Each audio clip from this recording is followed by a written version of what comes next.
Okay, we are back. Hello, happy Friday, everyone. Today is TimeSplitters 3, Part 2. Hope everyone's having a good Friday evening, or whatever time zone you're in. It is the end of the week, which is crazy. Means that, in a few days, we're going to be like halfway to January already. The time is flying by. Yeah, it's Friday. Happy Friday. Got a little bit of a... have a tiny bit of a watered down coffee drink. I'm a very slow drinker, basically, and so it's mostly just melted ice at this point. So I have water to drink today. I also have a water bottle too, so it's whatever. But yeah, we're going to continue more TimeSplitters the third today. I'm a little bit tired. I woke up a little bit. I don't know if I woke up earlier today or if I just didn't sleep as well. I'm a little bit on the sleepy side today. But we're gonna do some video gaming today. I've been enjoying revisiting the third TimeSplitters game. Again, like my thoughts yesterday, I feel like they were pretty validated on how I remember feeling about the game, which is basically I like it, but I don't like it as much as 2. I feel like that it's one of those games that it's considered like an evolution of like shooters, basically, in the way it's kind of presented and its gameplay style and whatnot, which in ways it's an improvement, but I think a lot is lost to moving away from the arcadey kind of gameplay elements for the campaign. It's funny because like I was looking up reception on the game earlier today. I did a little bit of research. It seems like that this game, both TimeSplitters 2 and the third one, they were both well received. It does seem like the TimeSplitters 2 was a little bit, on average, more well received than the third game, but it's kind of marginal. It kind of averaged, like, I want to say mostly 8.5s, a few 9s, basically. Both TimeSplitters 2 and 3. I think TimeSplitters 2's average seemed a little bit higher. The third game did dip into some... I saw some 7s, kind of like 7 range scores for the third TimeSplitters game, but it was generally positive. Whereas, like, the second game, I didn't really see, like, any lower scores for the second game. It seemed to all be like 8s and 9s, basically, so... Reception-wise, I think 2 on average did a bit better. I don't know about sales. I couldn't find any sales figures between the 2 games. I assume the third game didn't sell as well, but I couldn't find any information about that. But one thing I'd noticed was I think it was IGN's review of the second game. They basically criticized TimeSplitters 2, saying that there's not really any story elements, and we don't feel any empathy for the characters in the game. Basically, that was like a critique, which basically I feel like that right there kind of paves the way of where shooters would kind of go, basically, and where the third game goes, where you could take that criticism right there, and then you can see the third game and see that, like, yeah, that's kind of like an answer that they did. Yeah, why does Mario want to save Peach anyway? Why is it unanswered? Yeah, the second game is it has story, but it is very much background.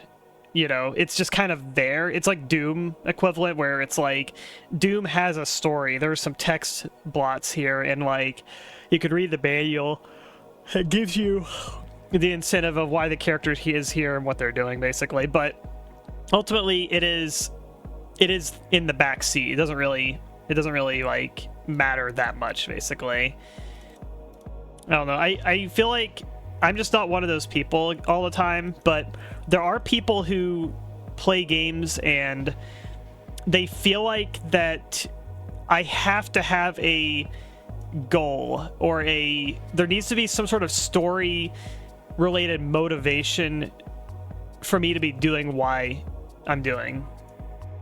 Like, I need to know why I'm doing what I'm doing in the game. I need to know why am I shooting zombies in the face everywhere and moving to the end of the level. I need like some sort of like plot or I need like characters, stuff like that. I'm not one of those people. I can't fully understand why it's necessary for every game to do that, basically. I feel like that if a game wants to do that, I think it's fine, basically, depending on how they do it. But I also feel like it's also fine to just not have it. Like, I don't feel like that Doom needs to have characters in it and like goals and motivations for like, you know, like what is the character doing, why are they here. I don't know.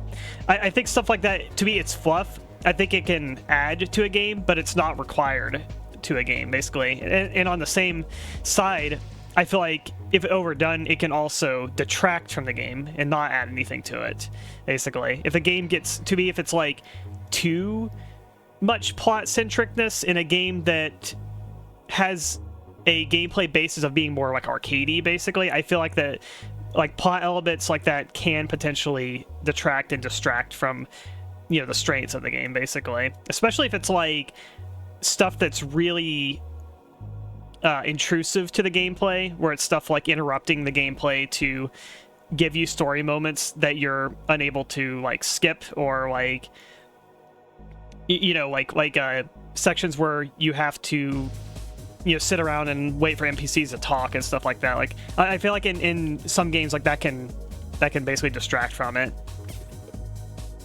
Or if games do too much of that, like to me, it's like Half-Life 2 is like a lot of that, basically, and it's one of those things that I think Half-Life 2 is a good game for like a one-off experience, but if you want to keep replaying Half-Life 2 over and over and over again, it's like, it's one of those things that, to me, it's detracting from like the replay value of that game. So it's one of those things that, like, I think it depends kind of thing, but to me, it's like TimeSplitters 2.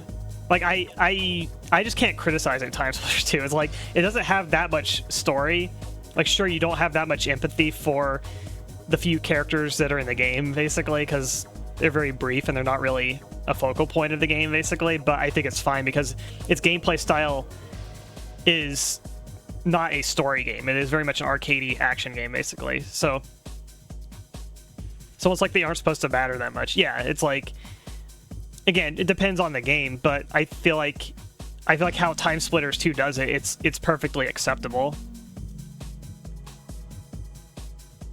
It's like that whole thing of like, I don't feel like that just because some games come out that do things certain ways, to me, it doesn't mean that now every game has to do things that way. Because Half-Life rolled around and, you know, made it where instead of you collecting the blue, red, and yellow key and trying to find the exit and shooting all the enemies in your path, basically, you know, now you don't collect keys. Now you do more, you know, logic puzzles, and there's NPCs that help you escape, and there's a story, and it's all interconnected, stuff like that. I think it's really cool that Half-Life did that. I think it's revolutionary even at the time it did it.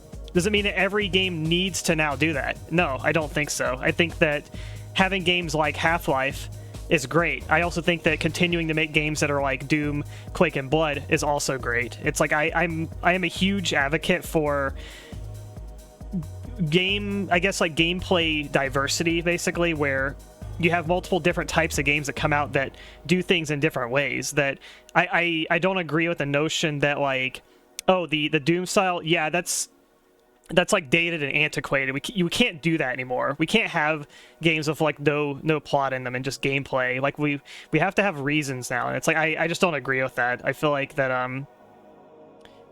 to me it's like it's just kind of like you're advocating to narrow the sort of like diversity of gameplay styles, basically. So, you know, because one game did something revolutionary, now suddenly means, oh, every game's got to do things the way that the revolutionary game did, which then, you know, after you get 10 years of that, of everyone doing what Half-Life did, now that's not interesting or revolutionary anymore, you know? So I don't know. I feel like retroactively kind of like dissing and sort of like critiquing games that used to do things certain ways, or when a new game comes out and it decides to take the approach that an older game used to do and see it as a bad thing. I just really strongly disagree with the notion of like it's like, oh, it's an objectively bad dated design thing, and it's like I just think that's I think it's kind of narrow-minded to like see it that way, or narrow-sighted.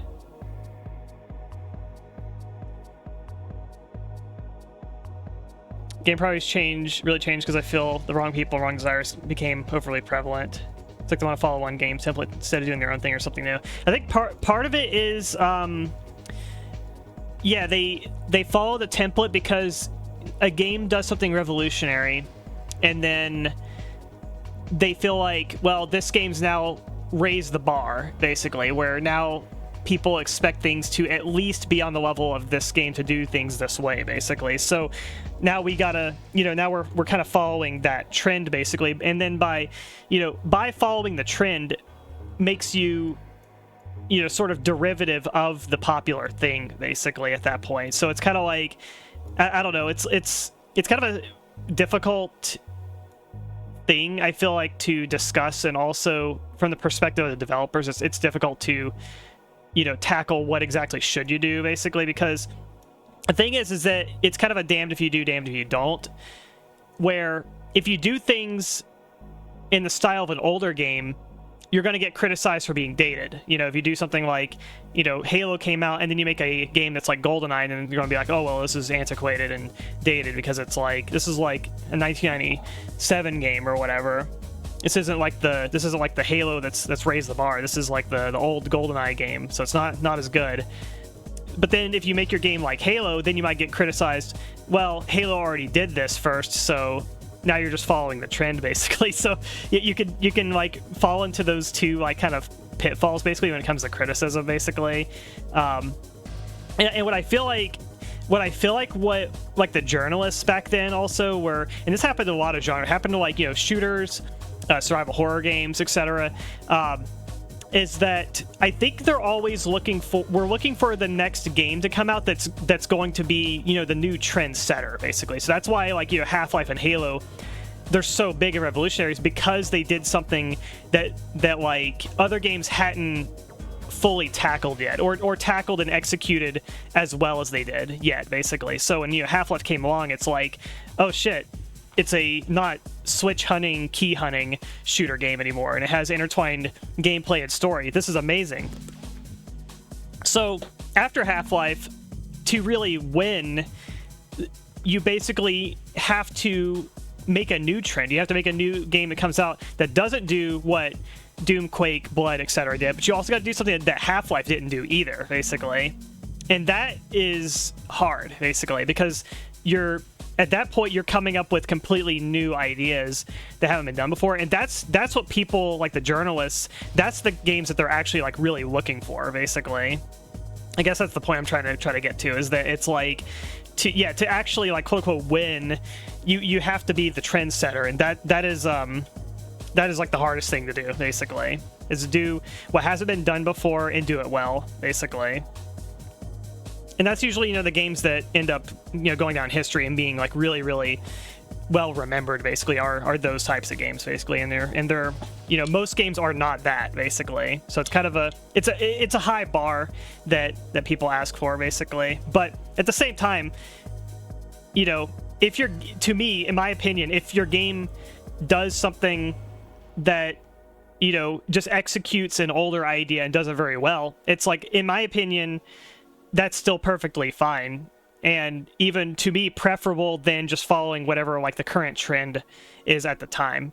So unfortunately, in the case of like the early 2000s, when Halo and Half-Life were big, if you made a Quake style shooter in like 2002, it would get criticized for being, oh, this is dated design. Half-Life and Halo have come along, and they've changed everything, and you're doing a game prior to those, basically.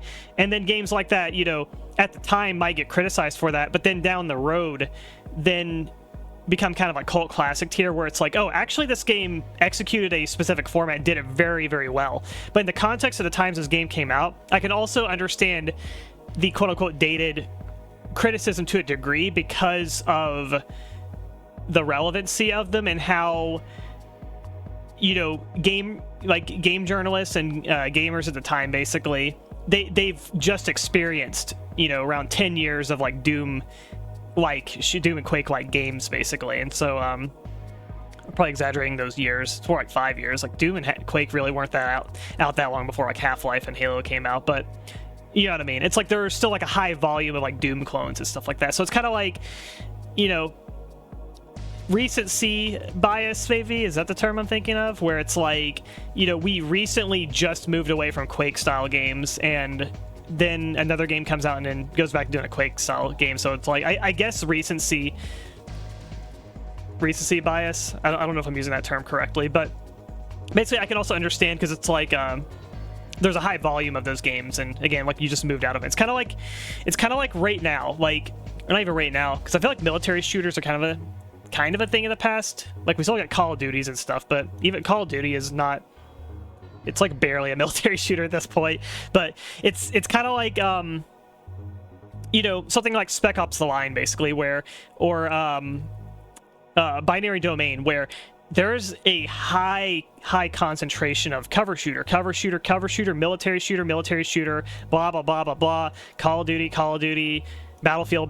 There's so many of these coming out, basically. And then, like, you know, oh, here comes like Spec Ops: The Line comes out, and it's like, another cover shooter military game, whatever. And it's like that game went into cult classic tier because it's actually a very standout one of those type of games that is a, you know, normally a dime a dozen type of game, basically. So I guess I'm kind of fence sitting here, but basically I can kind of understand, you know, maybe the feelings that journalists would have had in like the early 2000s with like being exhausted of, you know, oh, I've played the Doom and Quake likes over and over and over. I'm tired of these. You know, it's time to evolve and make shooters more interesting now, or whatever, basically. But, you know, now we're like 25 years of detachment from that time period where we've, you know, we don't get games like that anymore, basically. And so then you look at it through that lens, and oh, actually, you know, this game's like amazing, basically.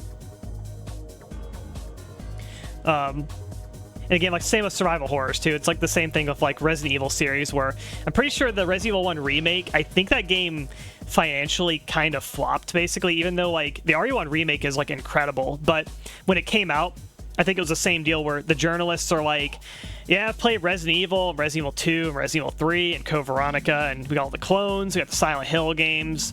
There's like tons of these fixed camera, tank control, survival horror games. Oh, RE1 remake comes out. Yeah, it's like fine, but we're tired of these, so we're going to give it like a 7 out of 10.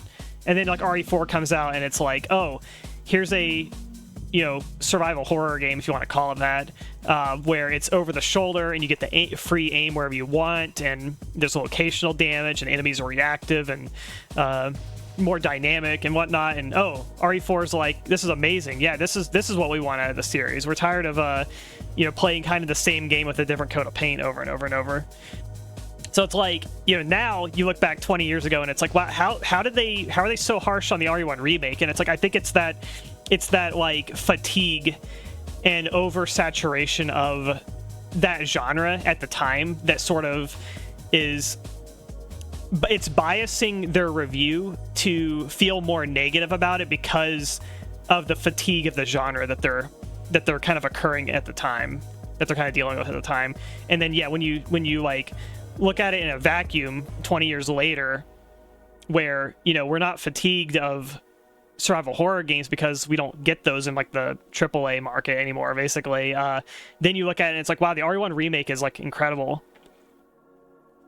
I'm pretty sure I read somewhere, don't quote me on this, but yeah, like I remember thinking the RE1 remake flopped because I saw something about like Shinji Mikami supposedly was like, he was basically like traumatized by the failure of the RE1 remake. Like, I'm pretty sure that game basically flopped, and it was such a like that's such a good, well designed and put together game. Like, that's an incredible remake game, and the fact that it like did that bad, like I would completely understand why he would be like traumatized by like the failure of that. And like, if that game fails, I'm sure like it's not just like oh, my game flopped, nobody liked it, damn, that sucks. It's also probably a lot of pressure from the publisher basically being like, yeah, you fucked up, like we put a bunch of money and budget and, you know, trusted you to put this game together and it to do very well, and it didn't do well. So I'm sure like it's not just, you know, the kind of trauma of like it not selling well, but also like, you know, publisher probably really hounded on him over it too, considering that, you know, he basically headed that game.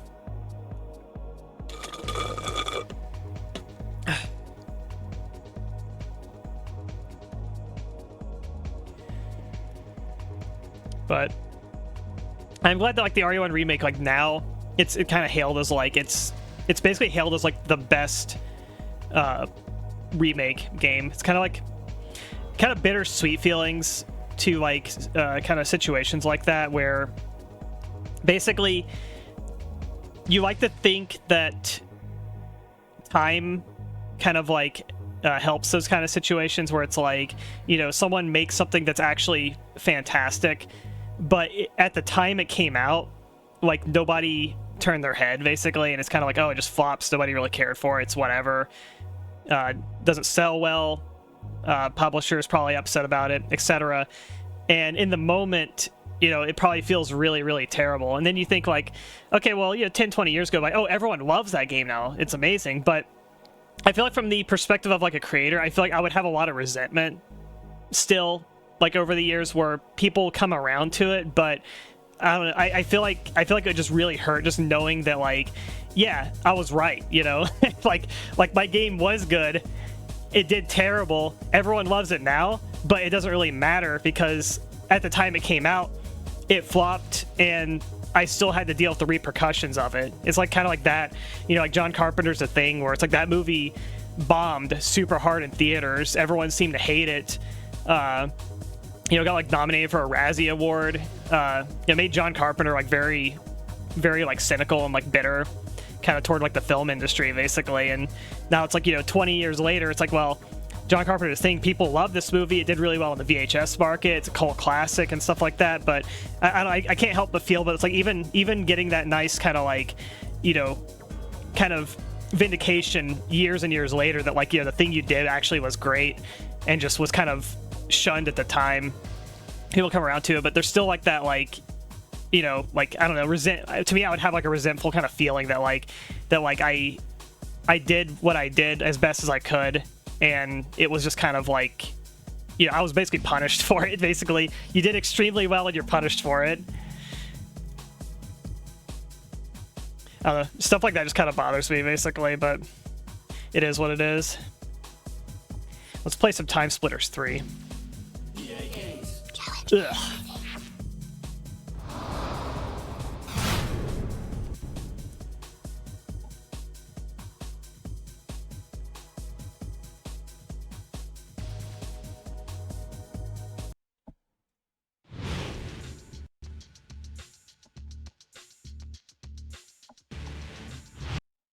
TimeSplitters.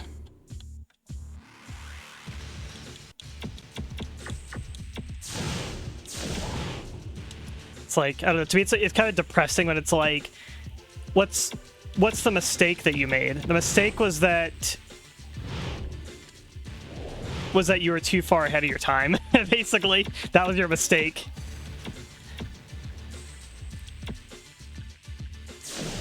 Let's do some arcade stuff. This is the best stuff. Shrink mode. First and 28 kills. Okay, let's go. The general.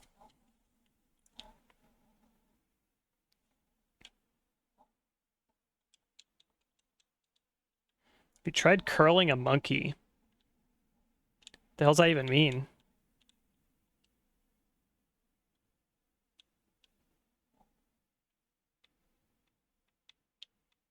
Three, two, one, go!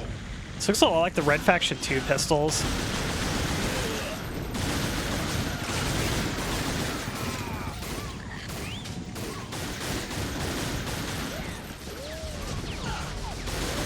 Killing spree!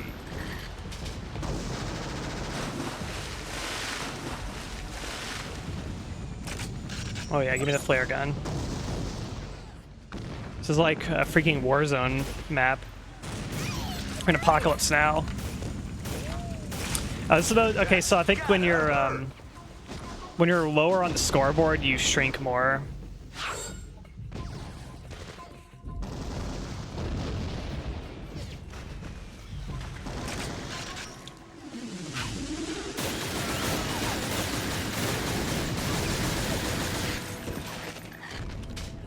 Let's go on the Browning machine gun.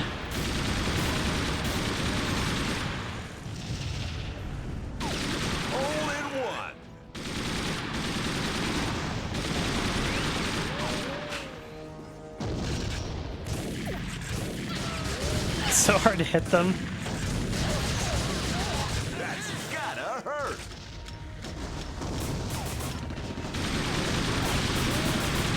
I was like, the muzzle flash is so big, I cannot see what I'm even shooting at.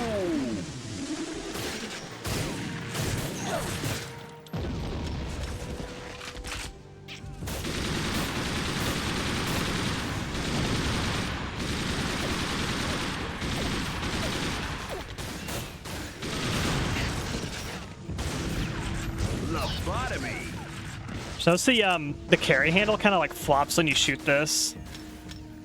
Yeah, guys, a little subtle detail. That's a really, really nice animation, actually.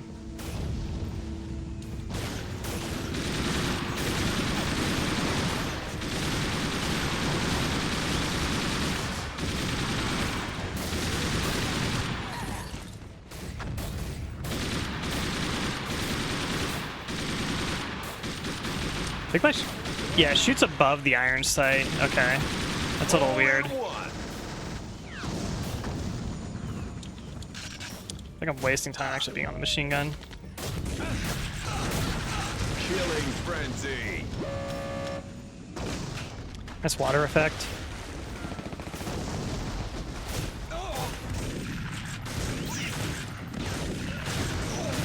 Open head surgery.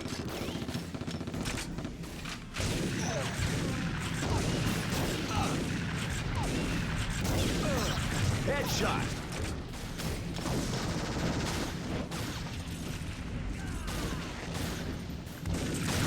Skullbuster.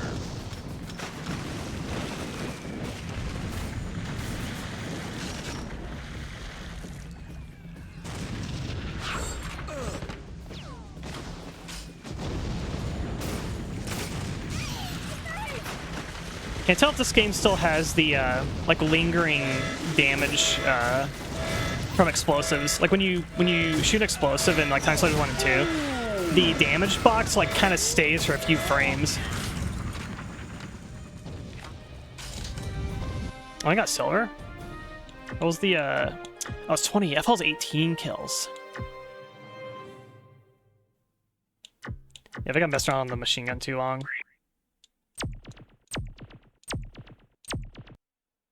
There's no just like restart button. Same thing happened with Silent Film Buster Keaton, 1926. He released the General. I was actually playing the character the General, which today is considered magnum opus, but when it came out it was given less than stellar response from moviegoers because of that. In fact, it was a big budget film. Buster Keaton lost creative freedom and things went kind of downhill from there. Yeah, it's like stuff like that like sucks because it's like you have like stuff like that happen and then there's repercussions to it. It's not just like, you know, oh, well, people didn't like it at the time, but now everyone hails it as like a masterpiece.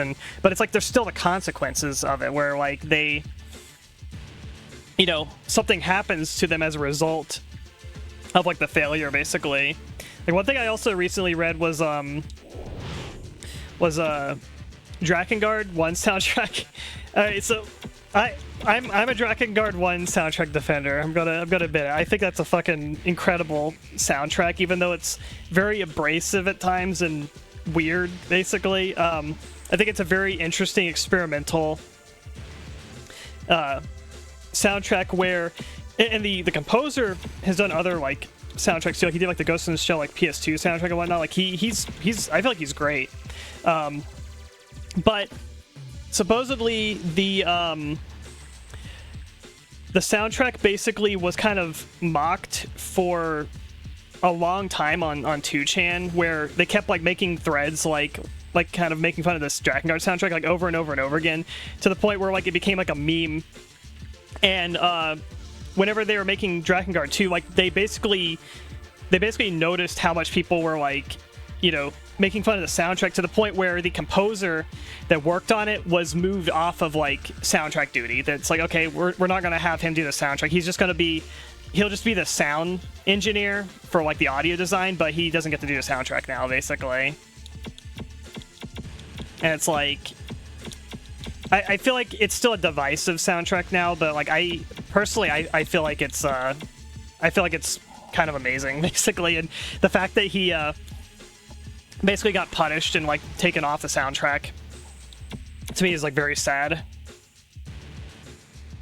Hey Malthus, how's it going? I'm gonna attempt this one again.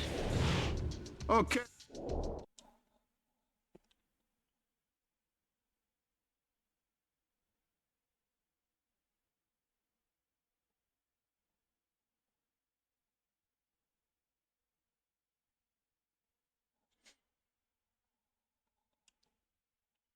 So it's 28 kills. 3, 2, 1, go!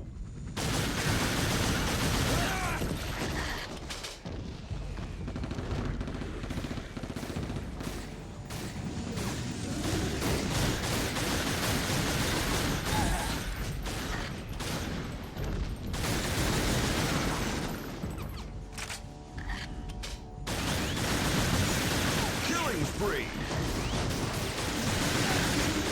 Lobotomy!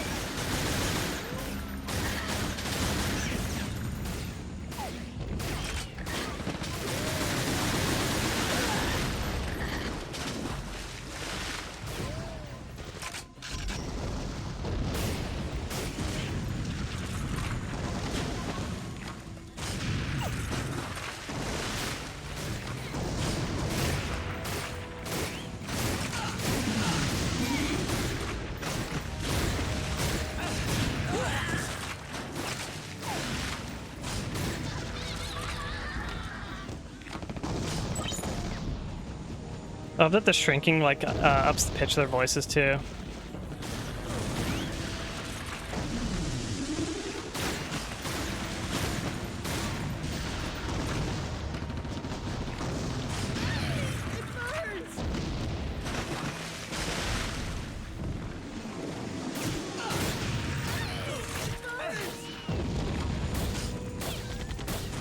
That's gotta hurt! There's some proxy mines.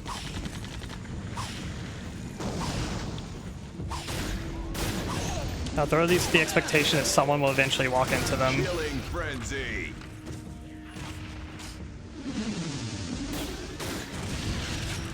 There we go, I think 5k.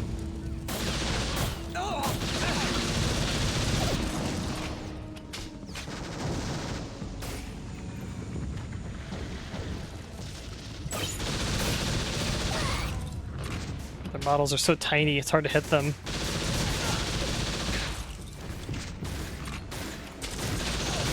Headshot!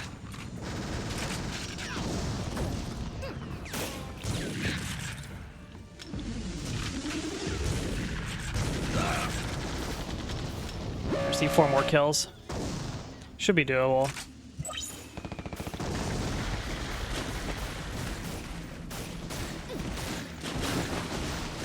Hole in one!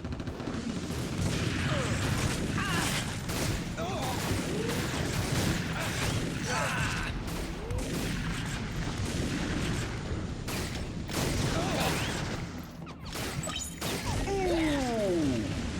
Open head surgery!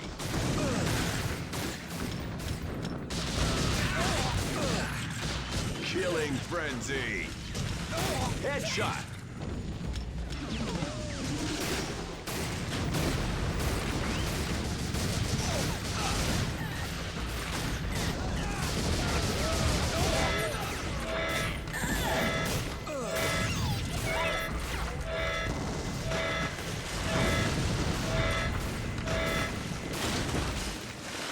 There we go.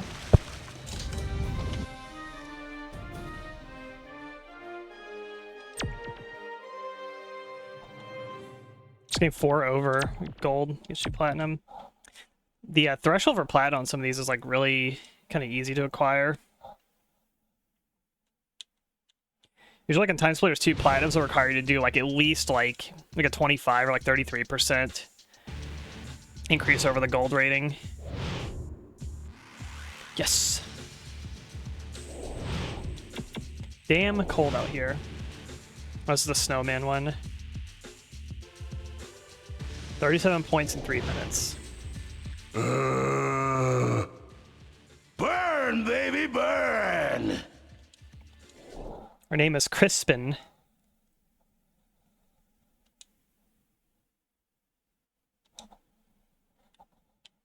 don't know if I have a flamethrower or am I supposed to just like walk into the enemies and burn them, kind of like the infection mode. 3, 2, 1, go! Mag charger. Looks like a perfect dart gun. Oh. This is like a capture point mode.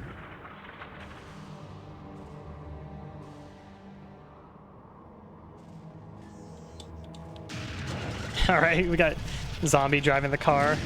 That's amazing.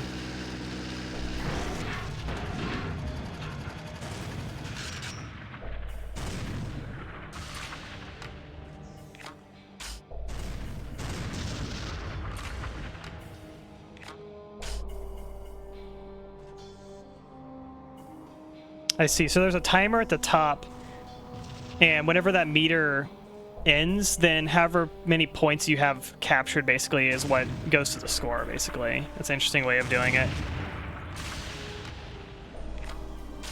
Yeah, I'm doing like the arcade mode.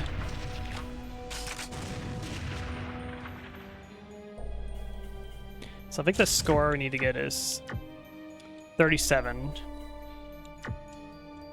37, I guess, is how you win.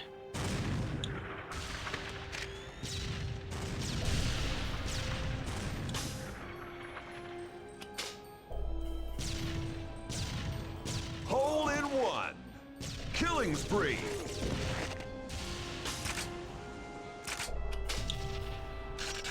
The vintage rifle.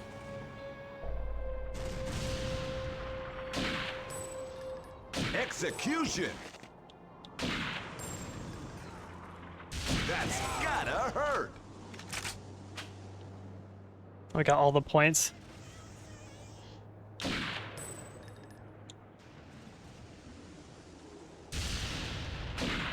Die. We're kind of rolling them right now.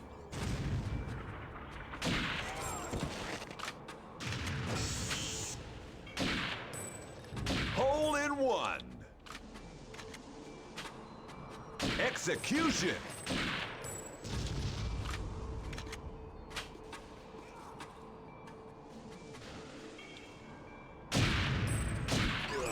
Boo-shaka.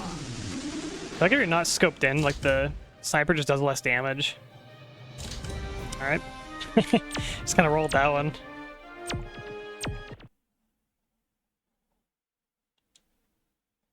Have you played as Captain Ash yet? Yes.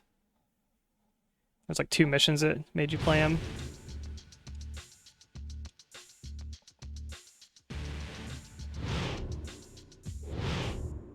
Yes! We unlocked Snowman. Alright, that's all of those. So it's like VR looking mission. Vamping in Venice.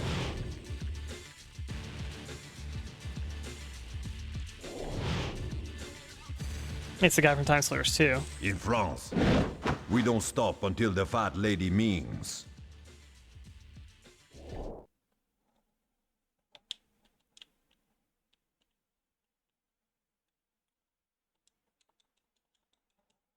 I think vampire mode is the one where I think you are on a timer and you'll die if you don't kill someone. 2, It's either that or you get health back on kills.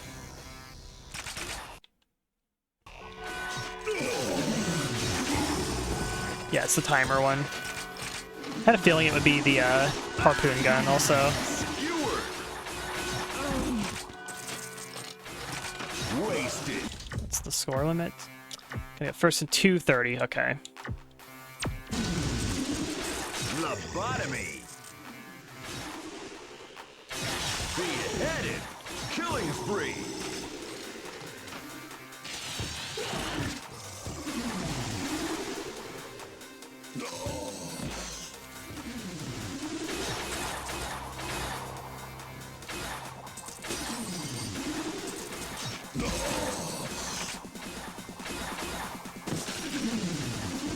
Skewered.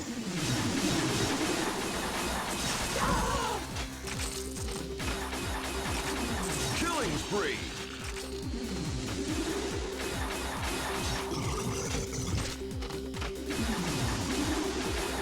Boo shaka.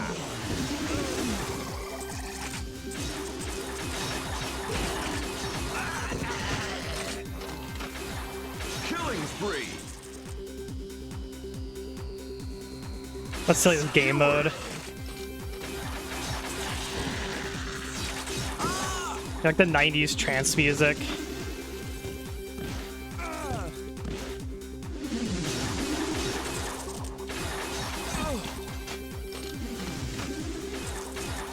Wasted. Boo shaka.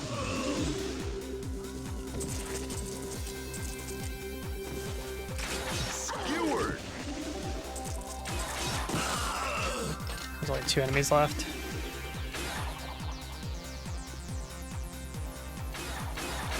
Killing spree. Alright, one more.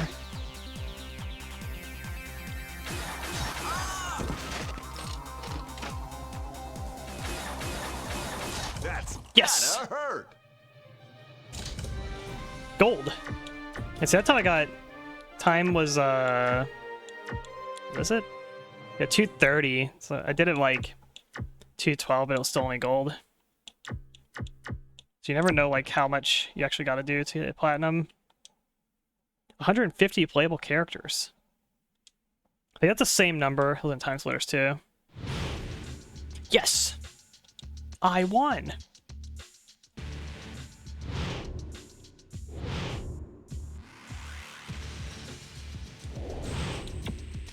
Alright. Thief. I think this is the one where you kill people and you have to pick up the coins. 12 points, 230. Pirate. Kazar! I'll crush ye barnacles. Kiss me beard.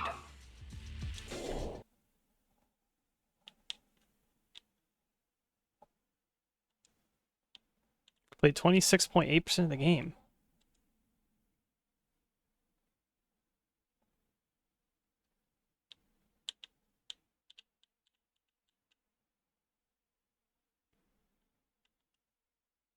Three, two, one, go!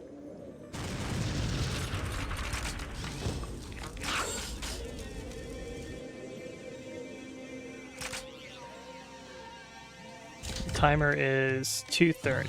Okay. Look, this won't be that hard. Oh, he's got invisibility. Wasted. There we go.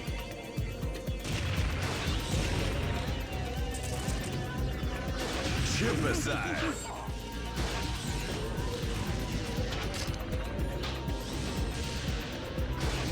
Oh, direct hit.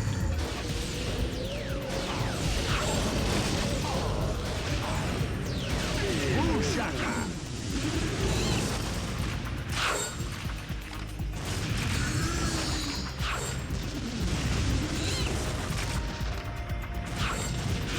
Killing spree. It's like Sergeant Cortez with that voice. Oh wow, alright. That was easy. That was like 30, it was 1 minute.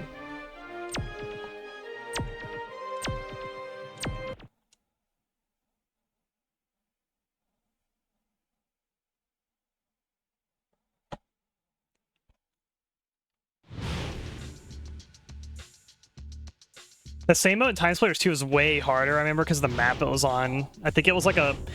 They made you do it like in like a 1v12 or something like that, where there's like a fuck ton of enemies.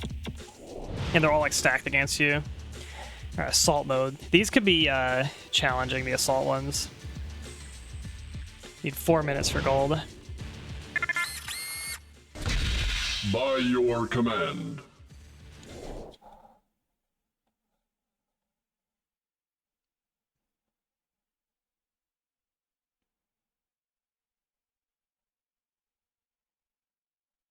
Can you believe that there's 14 game modes to play? 3, 2, 1. I'm already getting shot. I can't even move yet. What the hell is that?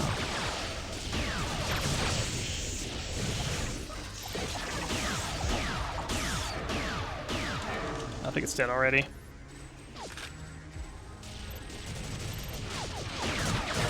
Now they're monkeys.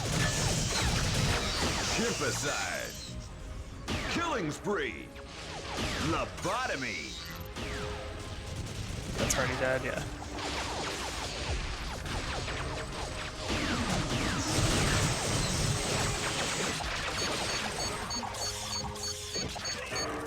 The attackers have occupied the barracks. Yes. Download security codes. Open head surgery.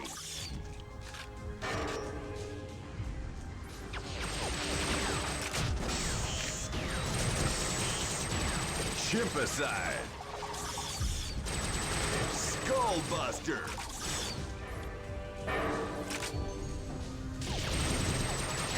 That's gotta hurt.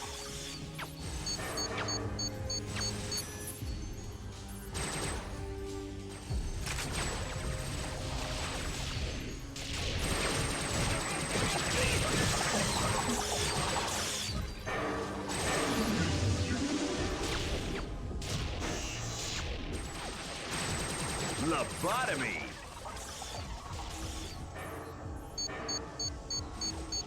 The attackers have downloaded the security codes.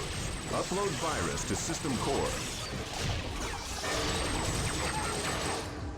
Like, they made the pulse rifle feel way better in this game.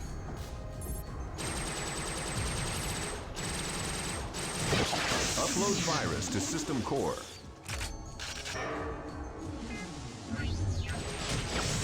Do I even have any like teammate bots? Shipicide.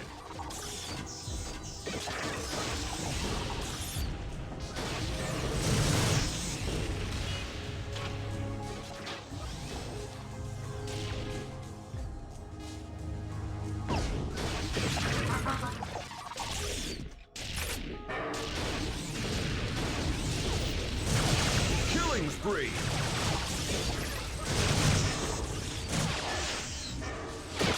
Upload virus to system I do. core. Like, they're just not really doing much. Open head surgery. Shipicide.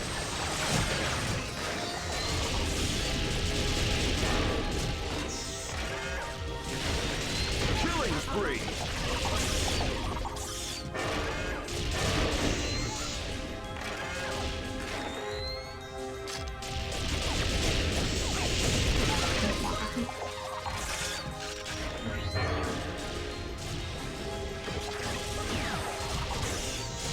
Headshot. Skullbuster.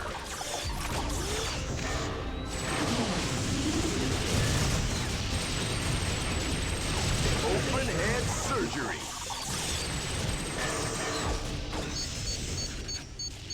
The attackers have compromised the system core. Destroy the main generator. Guy's voice is so funny to me. Shipicide. Like, he sounds like he would be narrating like a tutorial to some software or something.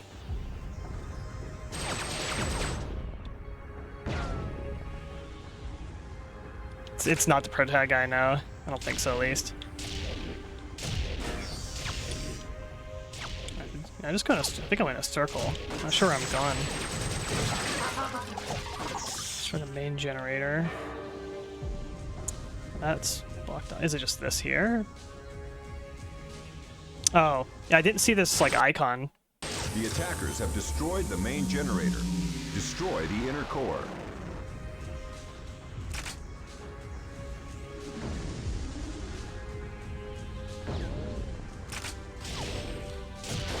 Shipicide. Killing There's so many of them.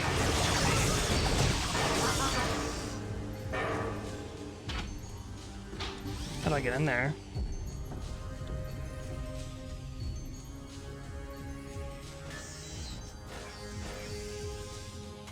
Hey, love, how's it going? We're playing the arcade modes. This is where TimeSplitters is at its best. Okay, I destroyed this generator. So like, oh, he's shooting me from this way. It reminds me of like the Quake 2 rocket launcher or something. Oh, I see you go down this way.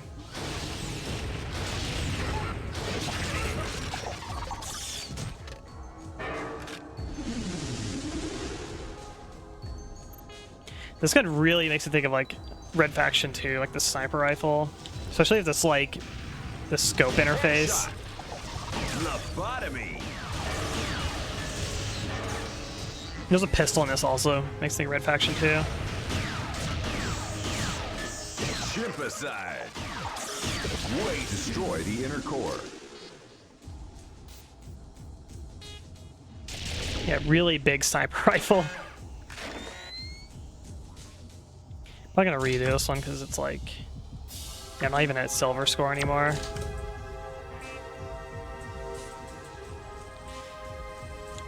Let's see if we can have a restart. Oops. 3, 2, 1, go! Gain entry to the compound. Dispersion gun. Oh, cool.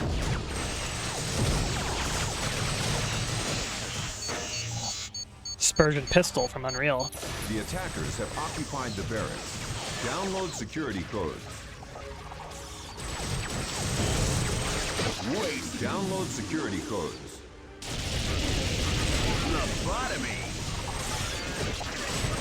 Shimpicide.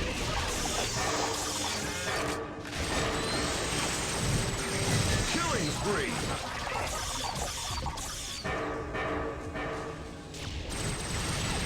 Skullbuster.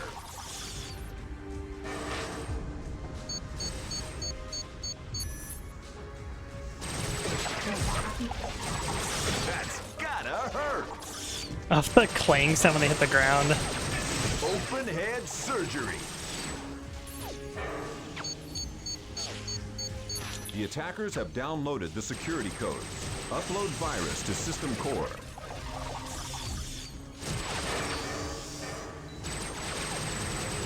Headshot.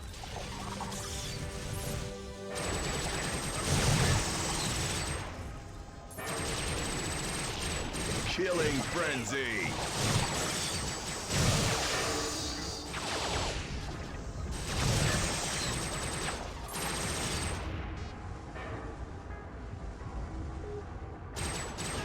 Shimpicide. The colors look really cool in this level. Lobotomy.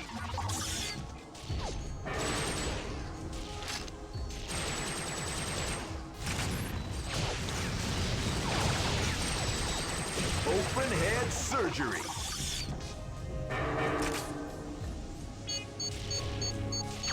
The attackers have compromised the system core. Destroy the main generator.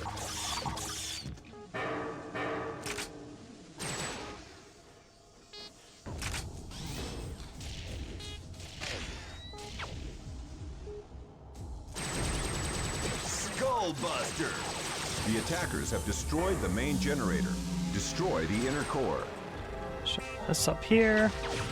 I assume this is the last objective.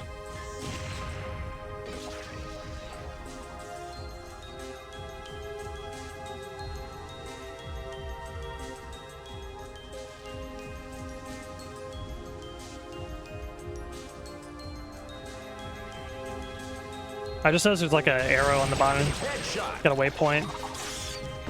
The core's a big giant monkey head, lol. Shimpicide. Open head surgery. Internal plasma explosion required to destroy core. Killing frenzy. Maybe I grab this box of plasma grenades.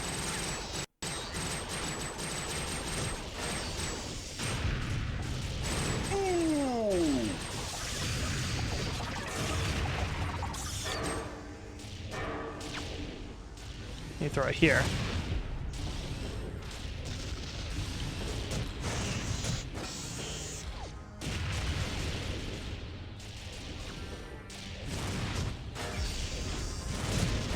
There we go. Just throw it in the mouth. Lol. Yeah. Oh, I see there is a retry button. Yeah, you kill a bunch of monkeys, it says chimp beside. It's so stupid. Mission accomplished. Ugh. I got like 3 upgrades or unlocks. Character available. Character available. Character available. Got 3 characters in one. I think that's all. He's trying to get gold on this one also. Okay.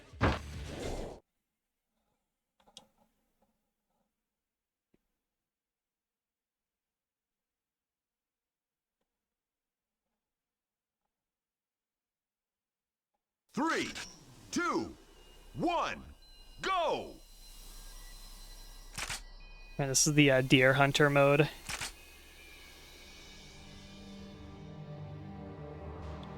I really like the atmosphere of this map.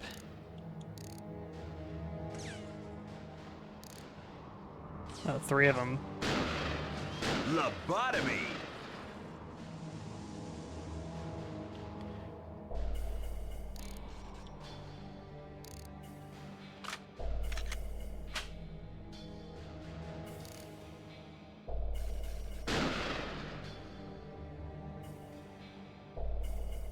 Killing spree!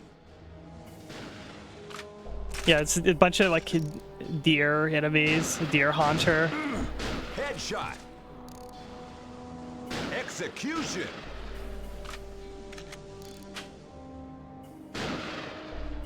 Open head surgery! Lobotomy! Wasted!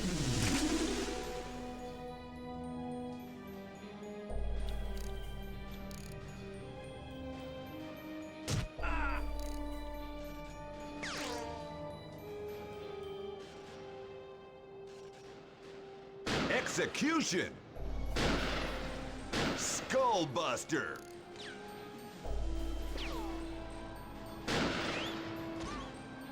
Killing spree! Headshot! Yeah. Open head surgery! Killing spree! What? That wasn't a headshot? Lobotomy! Get out of here.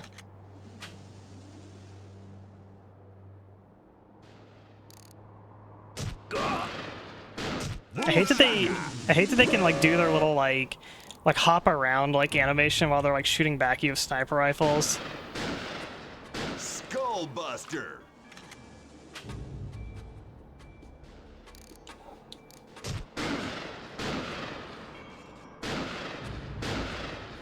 Execution! Killing spree! Headshot! Yeah, Open head surgery! I associate this song of Dawn of War because yeah, this like stock kind of like rhythm samples in the Dawn of War soundtrack as well. Skullbuster!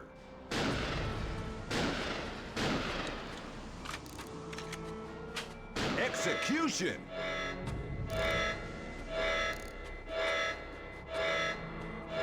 Headshot!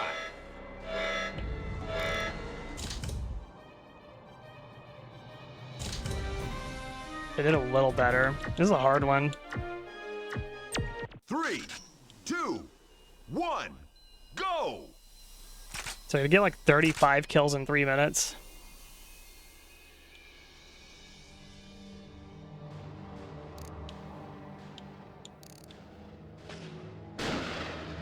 Execution!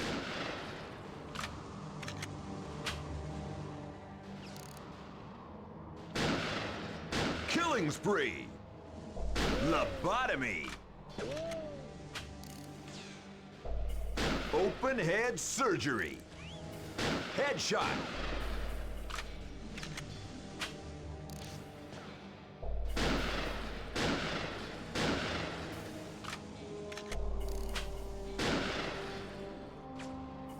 Skullbuster!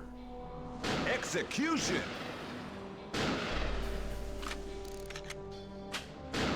Fun visibility. Killing frenzy. Lobotomy.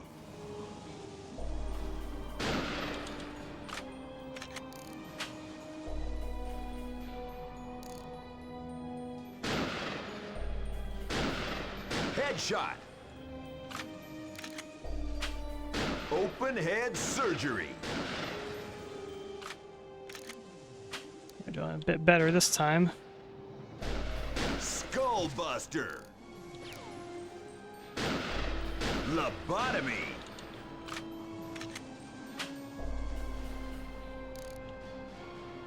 Execution.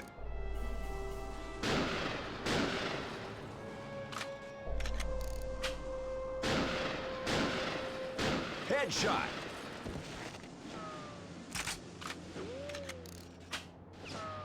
Killing frenzy. Open head surgery.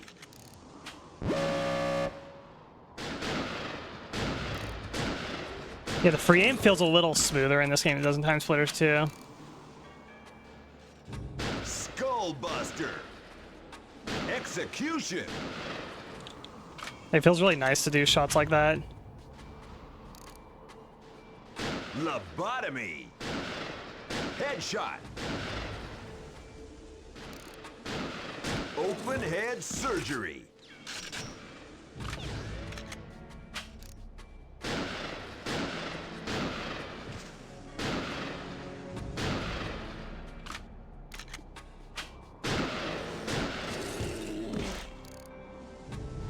Killing frenzy.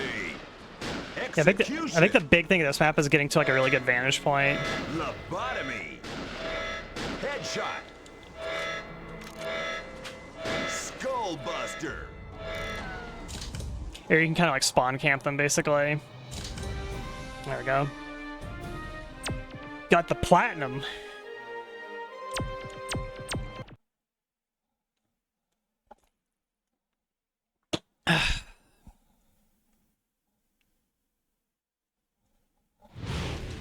Yeah, went from like 25 kills to like 50 just by like repositioning basically.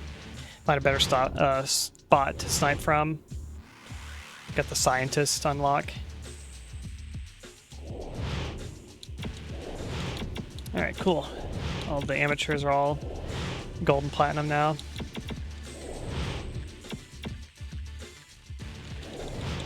Let's do a challenge.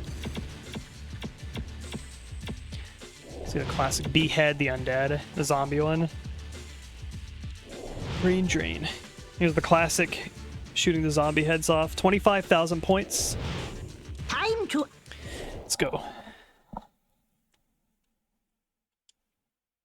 I really like this one in TimeSplitters too, the zombie one.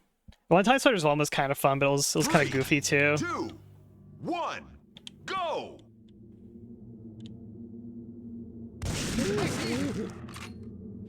The shotgun feels so good. It makes more sense now that they made it like a long double barrel shotgun also, with like how accurate it is.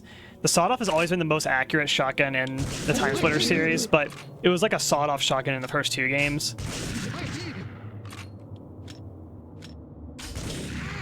I do kind of miss how fast guns used to reload though.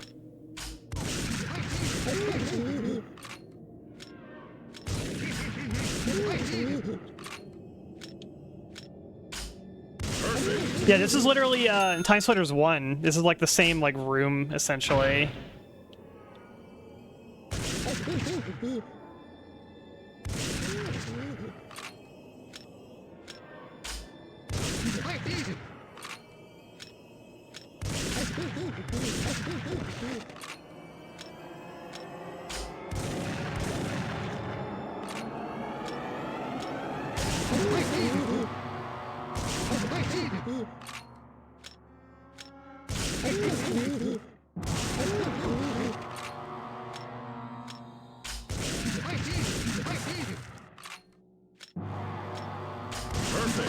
Perfect. Get some points.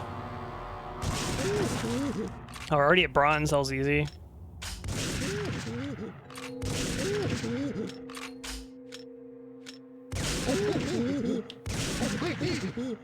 Oh, we got these guys. And shotgun enemies.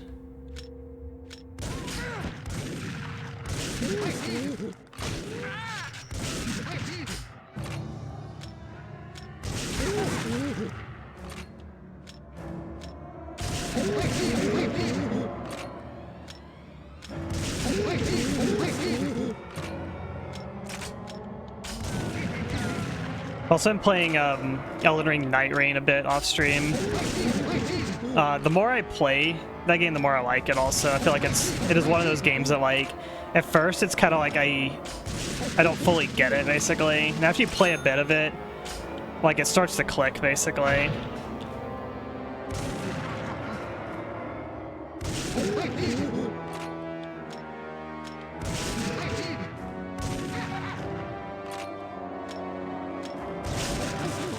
Trying to aim at that guy.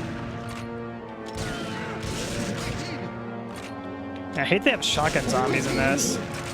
It makes getting the perfect score hard.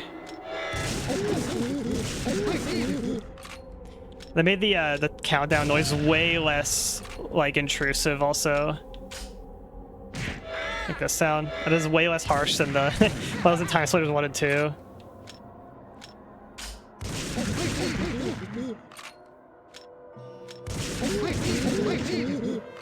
Playing a Night Rain solo is fucking hard also. It's very, very punishing to go down if you play solo.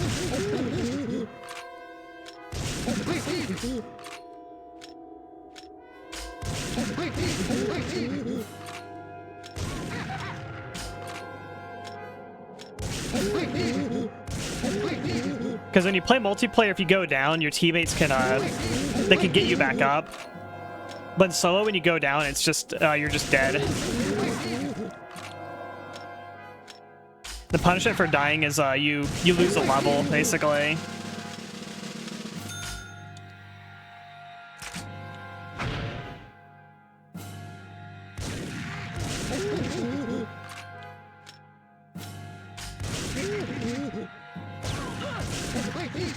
Yeah, like you get like ranked down basically. Like the way Night Rain works is it's kind of like, how do I describe it? It's like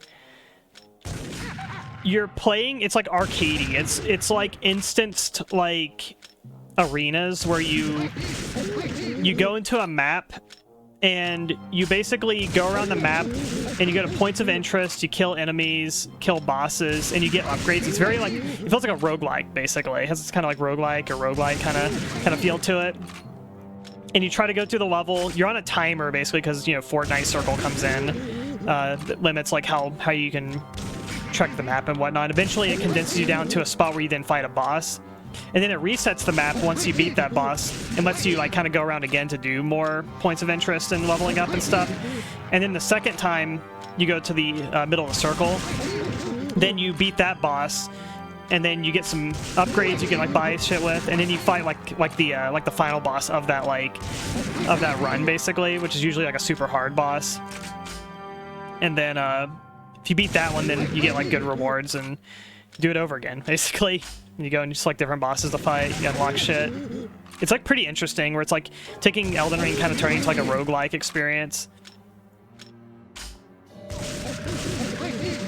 I kind of liken it to like playing like a custom like Warcraft 3 map from like 2005 or something like that. It has that kind of feel to it basically.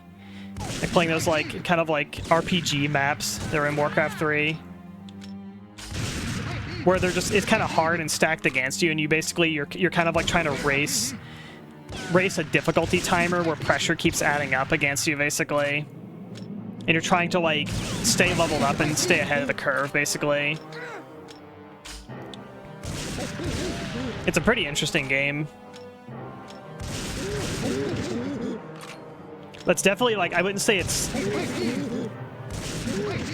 I don't know about beginner friendly, but it takes a bit, it has a curve to it, and there's a lot of information in Night Rain that's not given to the player, where all the like in-game like descriptions of things are like super vague.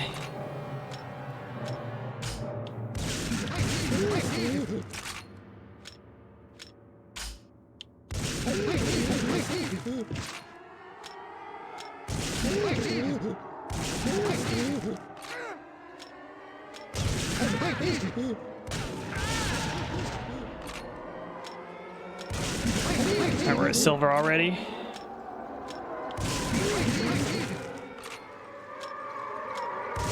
The only thing that's really been damaging me is the shotgun zombies. You can kind of like weave in and out of these guys real easily.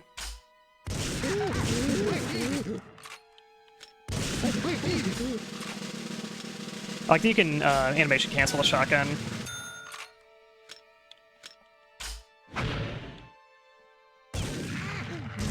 Or basically one wave away from getting gold.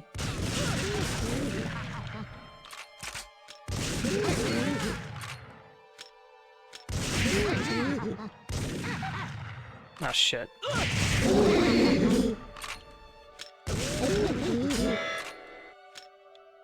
Could have been bad.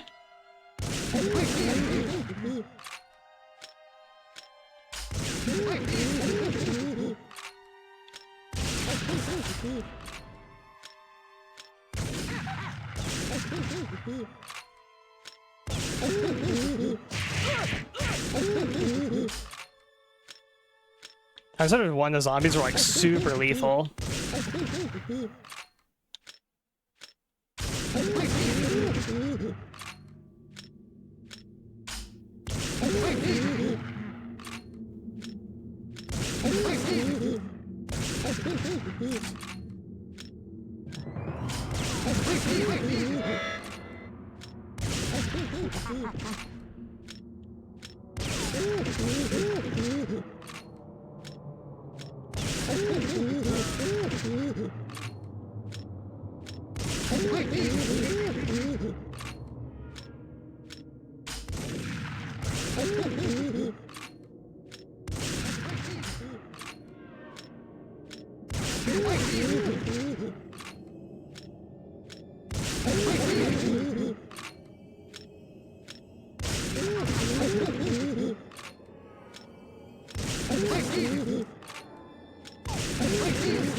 Nice.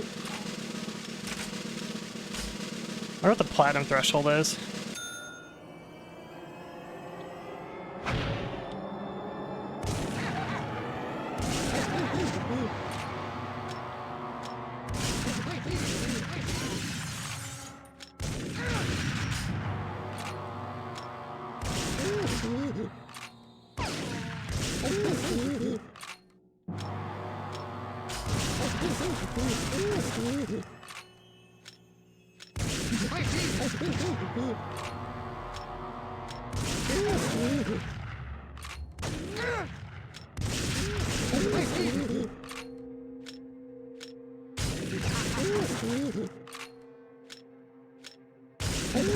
Really love that they added gore in this game. I feel like it adds a lot to the feedback.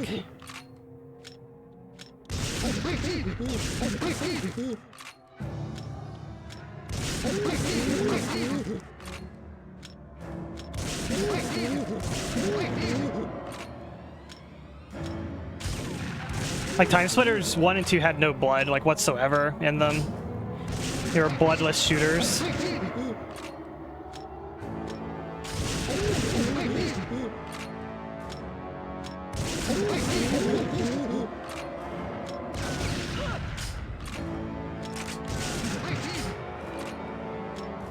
Blood are no fun. It's like I feel like they did a good job in TimeSplitters 1 and 2 of like having good hit feedback despite not having blood.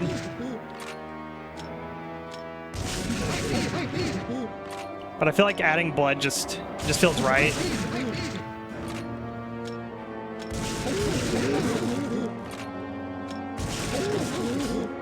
Hey, right, how's it going?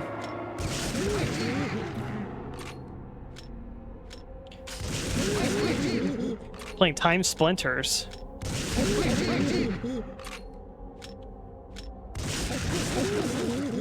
We hit platinum.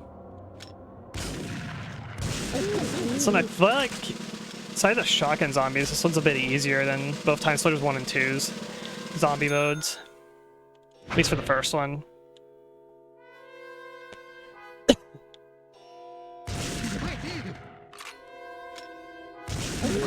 Because as long as you're watching out for like these guys and the shotgun guys are kind of good.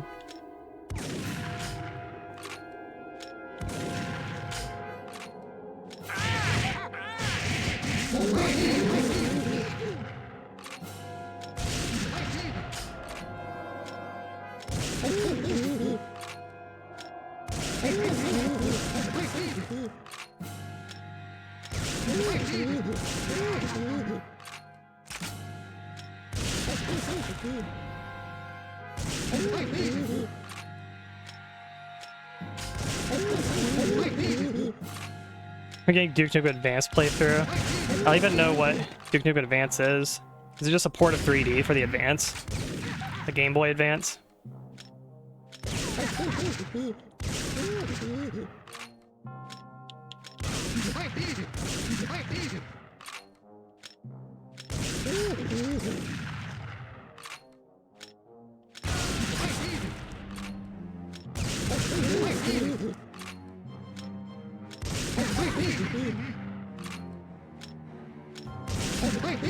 Play for 5 minutes and when I miss PC controls. Yeah, right? So when you play like a console port of a PC game, so it's like you've played the superior version basically already, so you're like kind of spoiled, you know?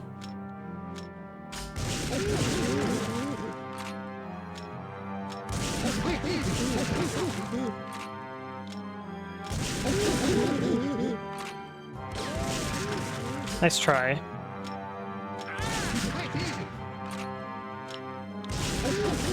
Let's see what ghost hit me.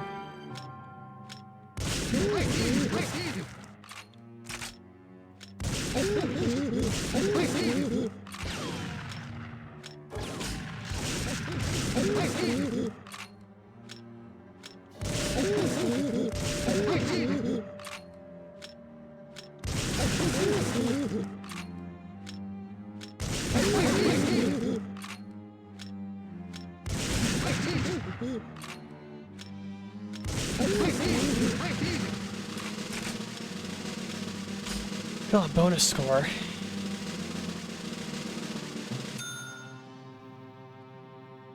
Like 50K.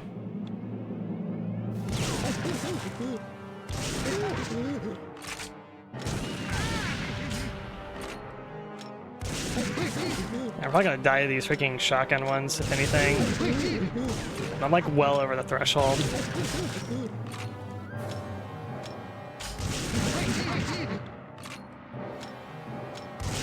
Shotgun ones always seem to come up there.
That's fine.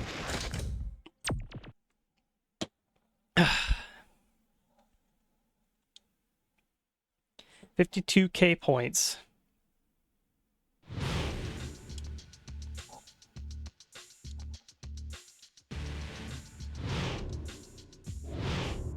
Got brains and rotating heads cheat. See, the last is gonna be the punching zombie one again. This is gonna be flamethrower one. One bloodbath stew coming right up!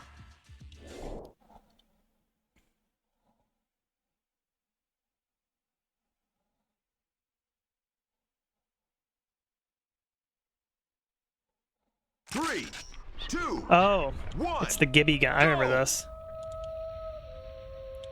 It's the Gibby gun. Actually, I'm not gonna play this one right now. Let's go play the campaign. Getting into weapons that are like spoiler territory.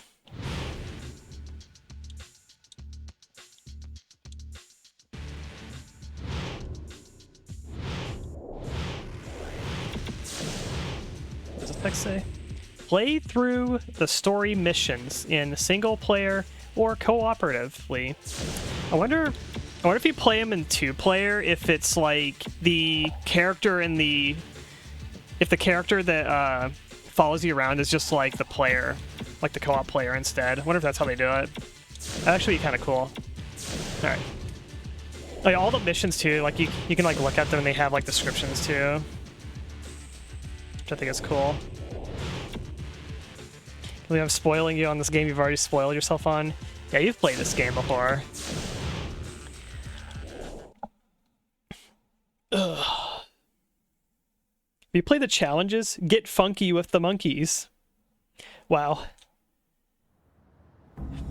Alright, already watched that. Buildings of this era have integrated security systems. Expect cameras, laser tripwires, robots, and autoguns. You'll have to disable or avoid the rooftop security to get inside safely. Trip an alarm and you can expect to get big trouble.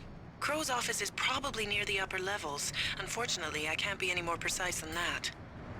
Your mag charger fires an electromagnetic pulse which can disable electrical systems. I was trying to punch him. Buildings of this era have integrated security systems. Expect cameras, laser tripwires, robots, and autoguns.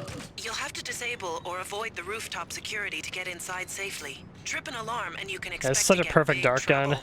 Your mag charger fires an electromagnetic pulse which can disable electrical systems. Crowe's office is probably near the upper levels. Unfortunately, I can't be any more precise than that. Change mode on your mag charger and you can see this gun has a electrical silencer systems too. like cameras. Cool.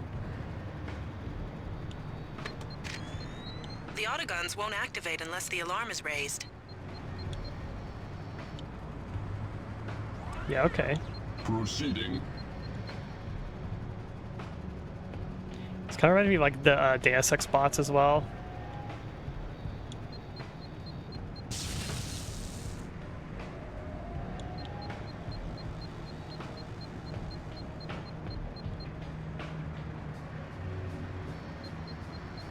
Pursuing.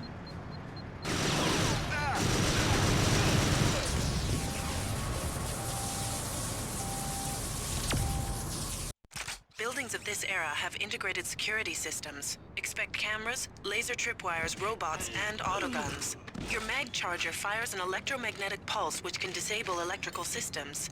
Crowe's office is probably near the upper levels. Unfortunately, I can't be any more precise than that. Change mode on your mag charger, and you can see electrical systems like cameras. The autoguns won't activate unless the alarm is raised.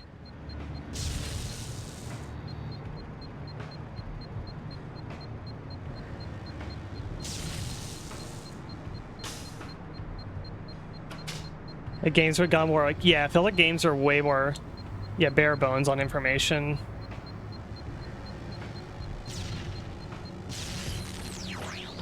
Pursuing. I don't really like that, you know? You've tripped an alarm. Better watch out. It's so fucking hard. It's so fucking hard to aim. Buildings of this era have integrated security systems. Expect cameras, laser tripwires, robots, and autoguns. You'll have to disable or avoid the rooftop security to get inside safely. Trip an alarm and you can expect to get big trouble. Your mag charger fires an electromagnetic pulse which can disable electrical systems. Crowe's office is probably near the upper levels. Unfortunately, I can't be any more precise than that. Change mode on your mag charger and you can see electrical systems like cameras.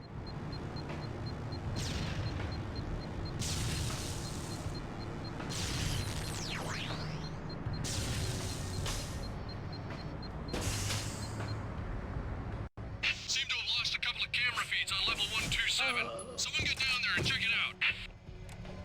Oh, cool. Let's turn off cameras. With the safety's disabled, the robots will attack anything in their path. Proceeding. Okay, that's your ticket off the roof. Just try to get there safely.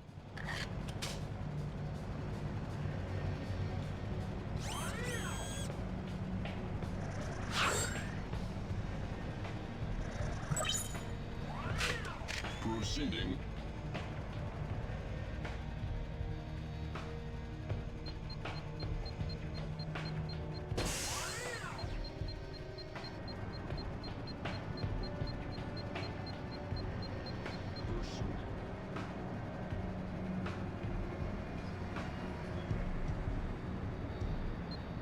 Here we are. If I know Crowe, this company will be some kind of front. Locate his office and see what you can find out.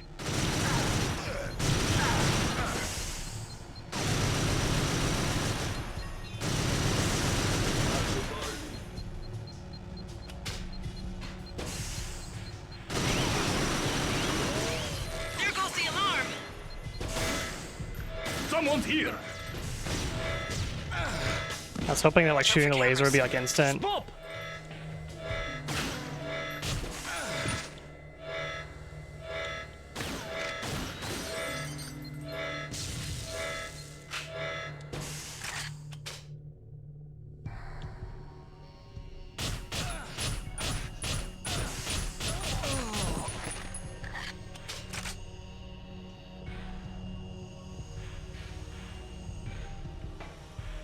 That was actually really cool. There's a lot of like mechanics kind of going on this level.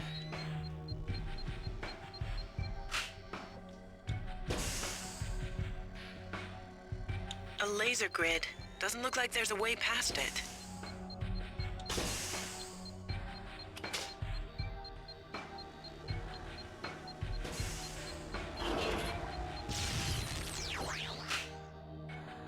Look out!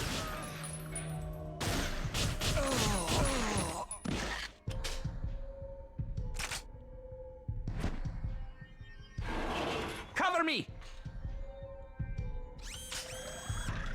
Oh, I'm taking away your cover. Haha. Now that's dynamic gameplay right there. You've done it again! I need to see the camera.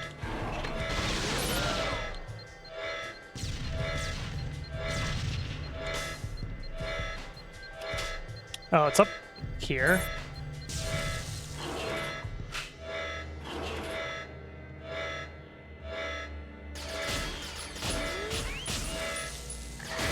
Open!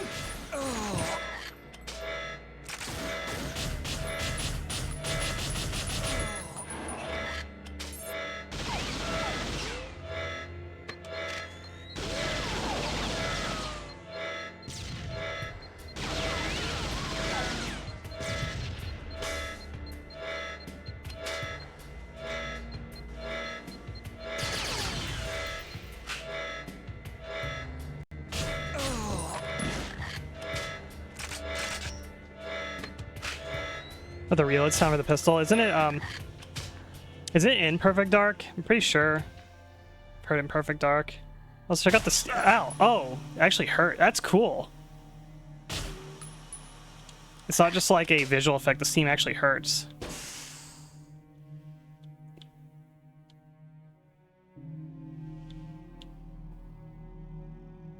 It's the 1911 summer Black Ops 1. Ah.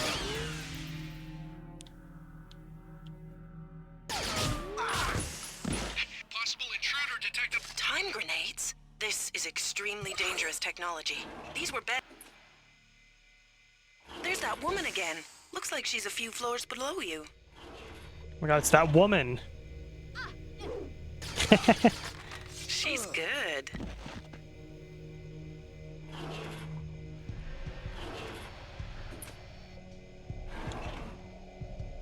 Feels like you could just blast her if you wanted to. Go, go, go! Looks like she needs help.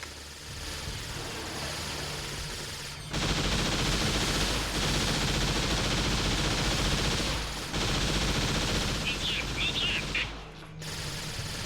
Security system malfunction. Shut it down! Shut it down!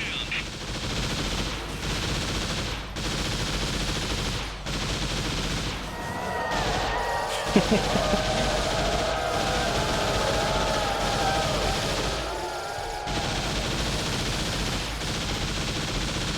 waiting for you, Gordon. In the Die. test chamber.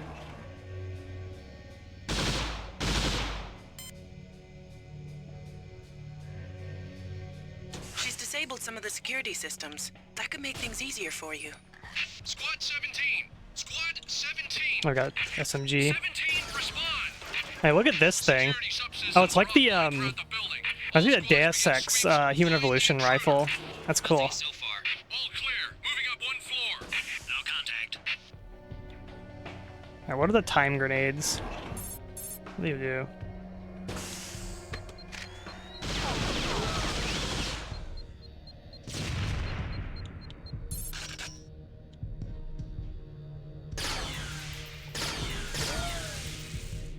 Zoom in and check the stairwell. Rest of you deploy throughout this level. This looks more promising. This place is pretty secure. We need to find a way to get some of these doors open. Let's check the next level. Nope, can't go down the way. Okay. That makes it easier.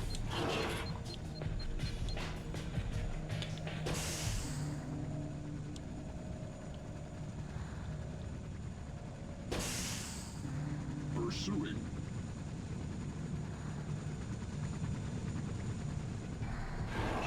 Pursuing. How do these things even go upstairs? Let's try a time grenade. What does it do? Oh, cool. Oh, just like insta-killed it. Okay. I feel like this game, like this is one of the coolest levels of the game. I feel like this game just gets better, like, the further you get in. At least I feel like it's peaked of, like, this in, like, the last couple levels. Pursuing. Yeah, they literally sound like the Deus Ex robots. Cleaning robot?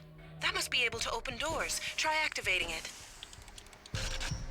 I am the sweet sock DPT cleaning robot. Aesthetic and vibe, also Ideal for both gameplay office stuff, and too. domestic use. No job is too small. I love filth, and my full range of accessories ensure no crevice is left untouched. I bring a smile to any owner's lips.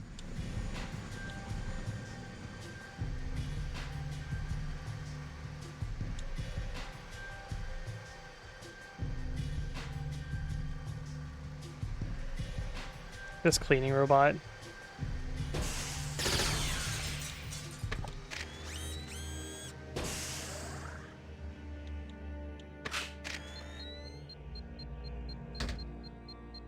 So look around. I feel like if I use a computer, it's gonna like trigger like a cutscene Never or something. again feel ashamed to bring people into your home. Once you've experienced me in action, you will never want to do it yourself again. Okay, there's nowhere else to go.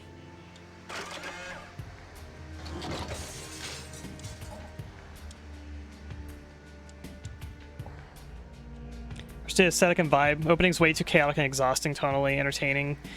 I do feel like the first level's pretty weak. I feel like the Scotland level's decent, but it's not super like interesting gameplay wise. The spy mission after that one is all right, like the train and stuff like that. It has some neat set pieces, but it's also it's like just kind of standard. I think the mansion mission's really cool aesthetically, and I think it's doing a little bit more neat kind of like gameplay, little tidbits and whatnot. And then this one I feel like has the probably open the doors to allow evacuation. this one has the Try to coolest activate kind it. of like gameplay to it. I feel like because it feels like Perfect Dark, where the levels kind of like I wouldn't say open-ended, but it has like a little like light like stealth mechanics and stuff like that. It feels like it has like the most like interesting systems kind of in place.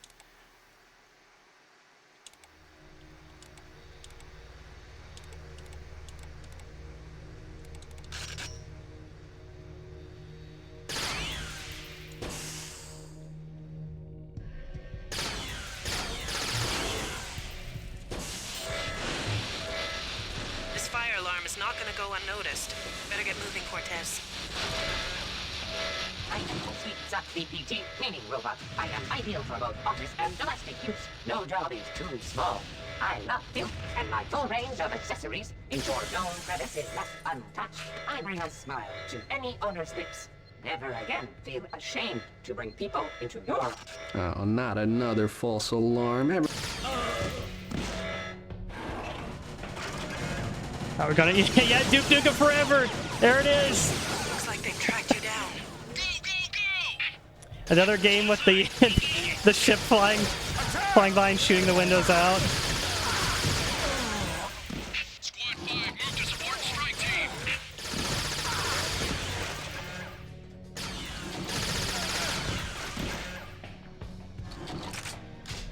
Pacifying. Hey, you! Pursuing.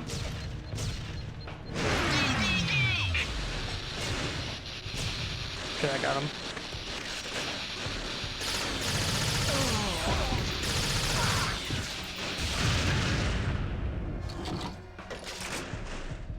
A dispersion gun. It's like the Minority Report gun.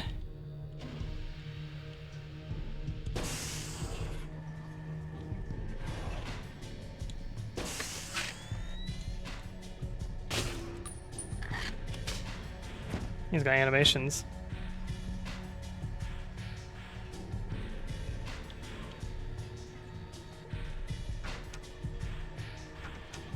Armor.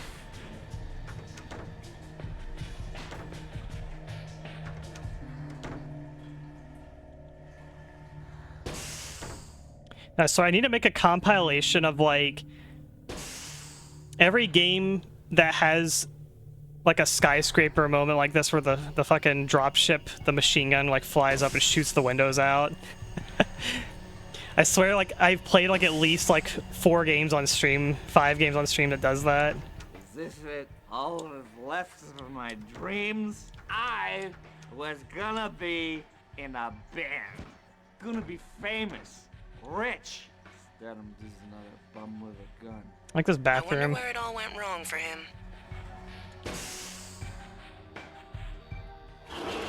There she is. About blasted her.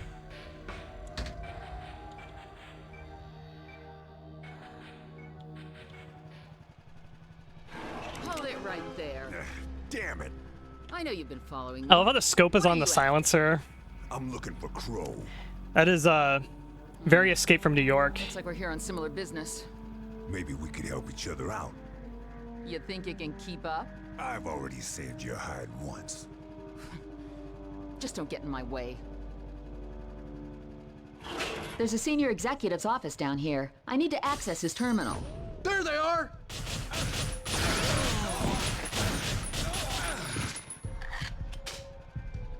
Crow's office is below us, but the whole floor is locked off. I'll have to bypass the security. I like red faction glass. I like it. In here. Is the spot disabled? Oh, nope, it is not disabled. Come on, I got a job to do here. Oh, shut up. I'm looking around. Oh. The robot was a trap.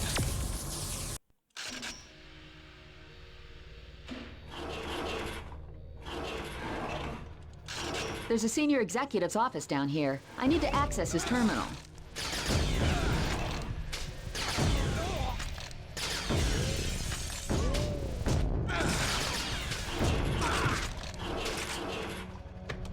Crow's office is below us, but the whole floor is locked off. I'll have to bypass the security.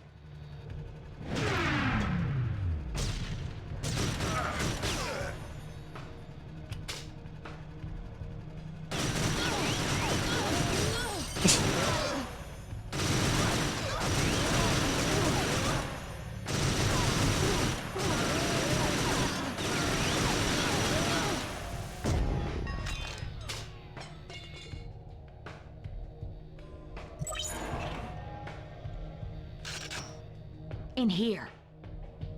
This is gonna take a minute. Give me cover, okay? This looks like the office in Perfect Dark here. People who use their own names like the end for of the their first level. password deserve to be hacked. Hey!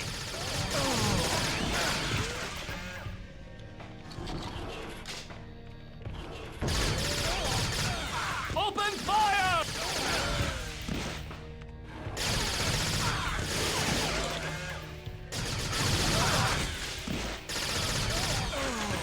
Almost there. Attack! Got it. I've unlocked access to Crowe's private floor. Hopefully I'll find the evidence I need on his terminal. Back to the elevator before any more guards show up. Crowe's not Guys going have to cool come models. to you, Cortez. You better go with her to his office. They have kind of like a nice disappearance. They have translucent like goggles. It's like actual like mesh modeled under there. It's not just like a texture.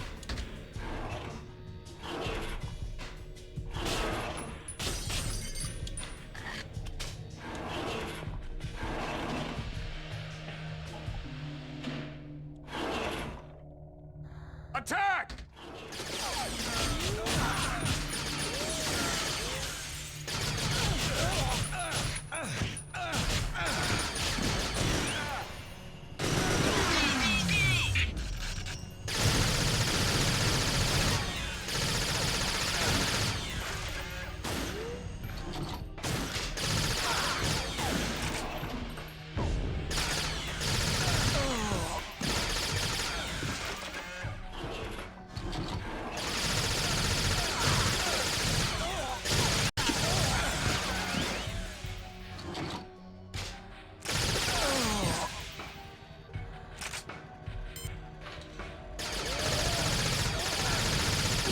You shoot worse than they do.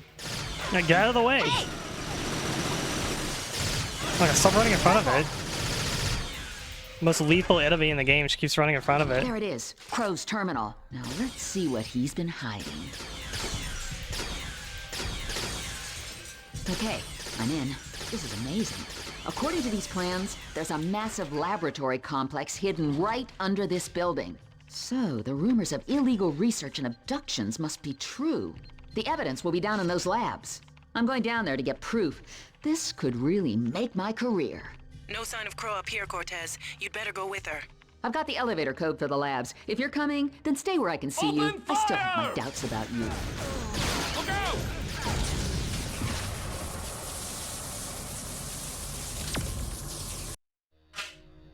Attack!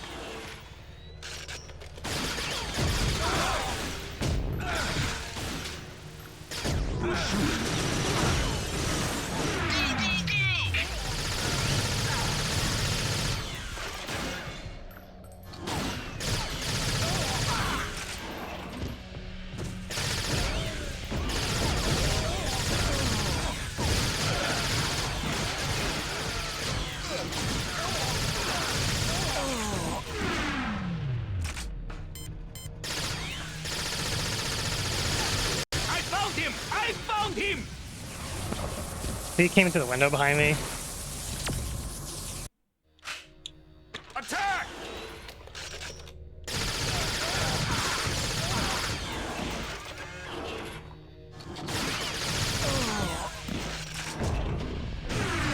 Pursuing.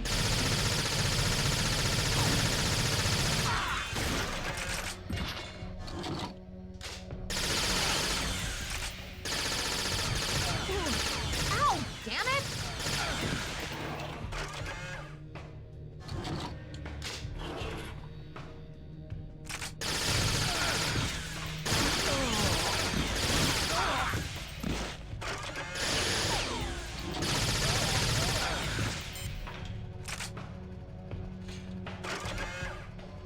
Pacifying.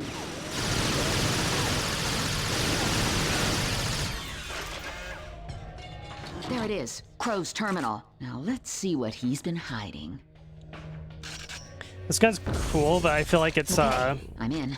This is amazing. not According very to these lethal. plans, there's a massive laboratory complex hidden right under this building. he'll do like a full charge of it. So, Sometimes the doesn't rumors kill of him. I feel like illegal it's not research and abductions super must be worth like true. spending the The time. evidence will be down in those labs. I'm going down there to get proof. This could really make my career. No sign of Crowe up here, Cortez. You'd better go with her.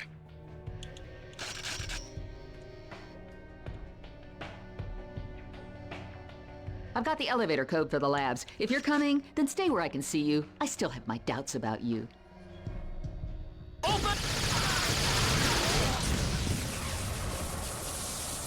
Yeah, I think they're just kind of spawning from the windows there. Attack!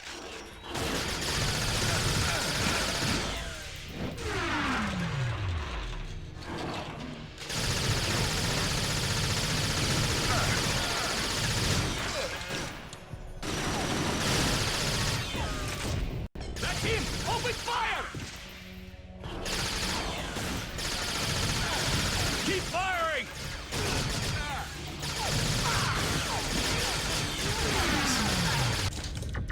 I did not mean to throw the grenade. I'm still used to, I have TimeSplitters 2 buttons still kind of like muscle memoried.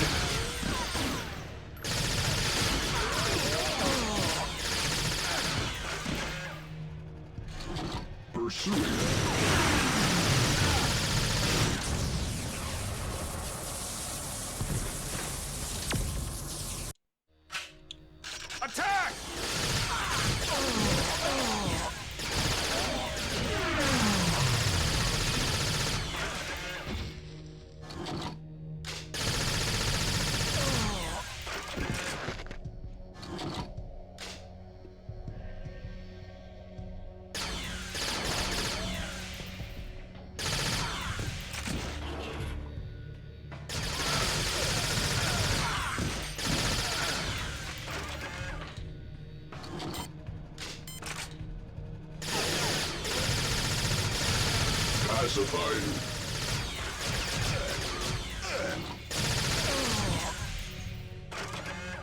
There it is, Crowe's terminal. Now let's see what he's been hiding. I guess I'll just wait in the corner here. Okay, I'm in. So a bunch of them will This come is in through amazing. here. According to these plans, But I think they there's also a come through the massive windows at the same laboratory time. complex hidden right under this building. And sometimes these guys the just rumors of illegal research kill and you, like, almost abductions instantly. Must be true. The evidence will be down in those labs. I'm going down there to get proof. This could really make my career. No sign of Crowe up here, Cortez. You'd better go with her. So look kind I've of got the Ghost in the elevator Shell code kind for of the look at this labs. gun If you're too. coming, It's got the then like stay where I can kind of see you. perforated like holes in it. That's about So me. Ghost in the Shell gun designs a bit. Over there! It sounded like someone's coming from my right. Like the voice mixing is just kind of weird sometimes.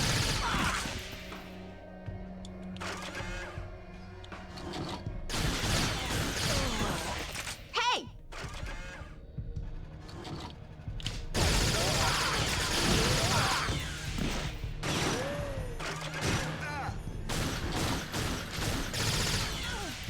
Shoot the bad guys, not me. Yeah. I need you to be a meat shield. Those things will instant kill me. Nice. Okay, I think that's that mission. That was like the peak level of the game so far, especially like the first half of the mission. When you're just kind of like on your own. It's got like the kind of like light stealth systems and stuff like that. I like that mission. This should take us to Crowe's secret lab. I'm ready. I pressed it already. Yeah, right.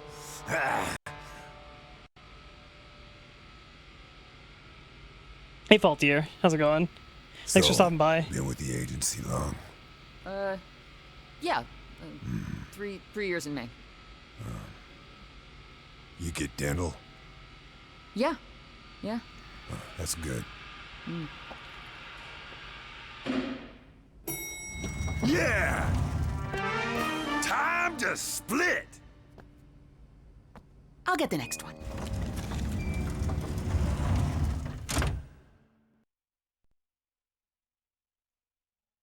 Time to split.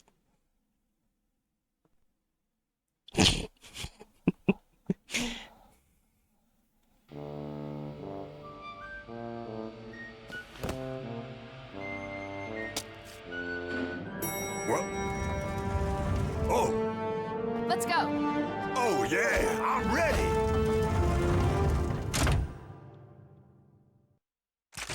The Brotherhood of Ultra Science is growing every day.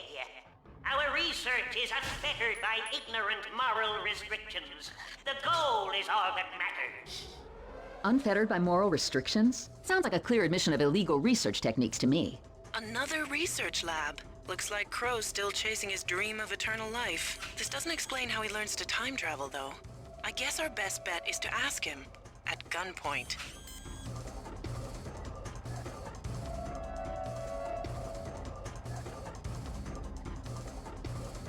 I think this is the Half-Life level.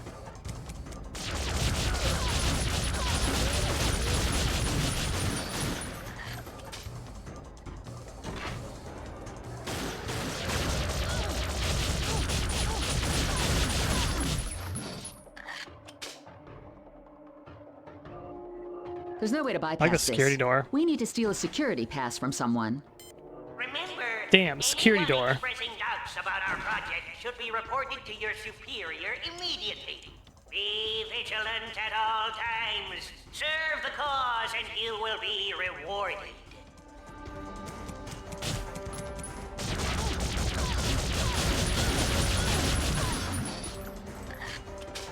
This looks like living quarters. Maybe we can catch someone who's off duty and steal their security pass.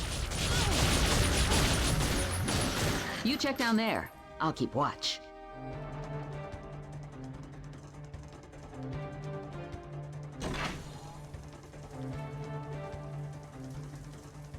I had a test subject explode on me this morning. It's all in my hair and everything. Yesterday, I injected this guy, and his eyes glowed yellow and all the lights went out. When they came back on, he was dead. Weird. You sure all this stuff is safe? I heard rumors about things happening in other labs. Not expressing doubts about the project, are we? No, of course not. My loyalty to the Brotherhood is absolute.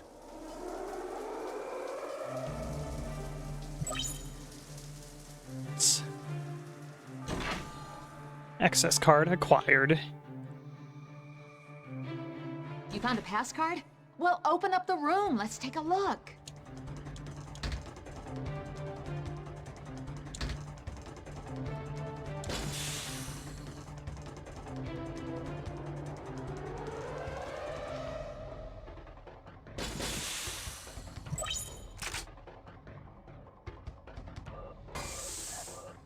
Knowledge is power, and we are learning more There we go. and more.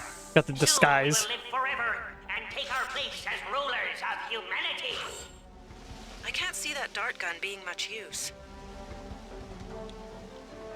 Nice disguise. You should be able to pass for one of them, but I'm gonna have to sneak along behind you.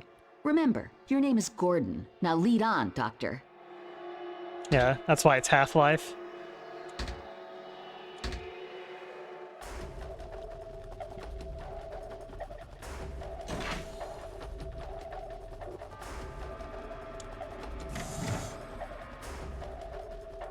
Wait, I'll be spotted immediately if I go in there. You'll have to deal with the guards and disable the security for me. You'd better not try and ditch me. Welcome, Gordon, to the Eugenics Research Facility. I hope you make many new discoveries today. Good evening, Doctor. I'm afraid you'll have to wait a few minutes. We have a lockdown situation in progress. It's nothing to worry about, just a small problem in one of the labs. Why not check email or something while you wait? You know, this is the third lockdown this week, and I see they're recruiting more guards again. Oh, relax. These doctors are smart. They know what they're doing. This place is perfectly secure. Watch out for that railbot up above. Maybe you can disable it somehow.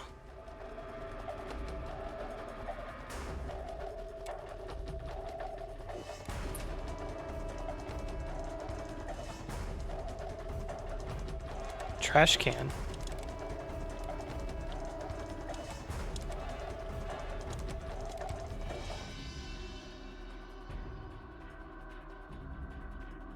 Oh, this computer interface.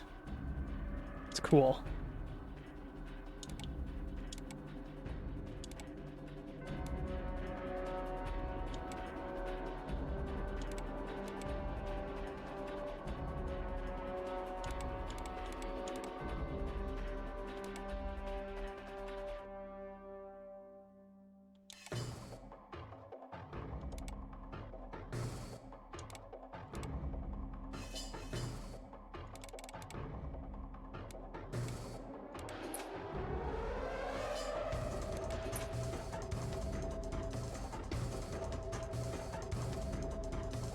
It's like the railbot from the second game.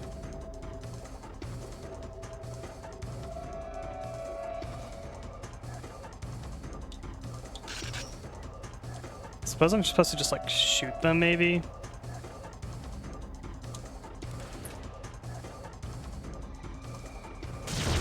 Hey, what are you doing?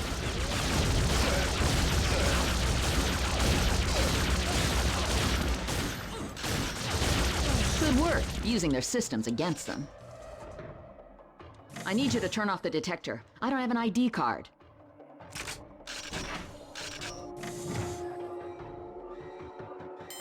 unexpected event has occurred in Lab 3. Commencing sterilization procedure.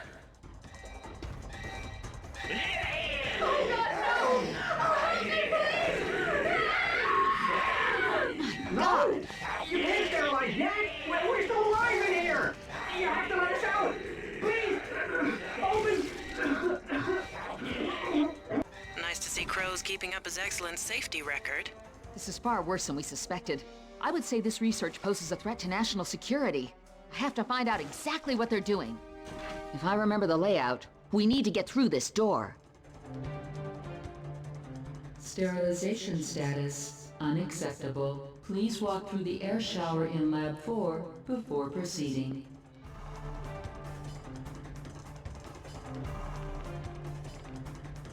Yes, medikit.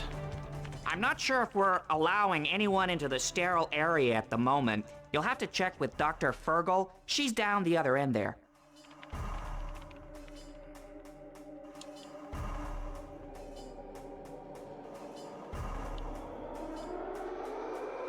Hello, Doctor. Forgive me, we have so many new faces in here.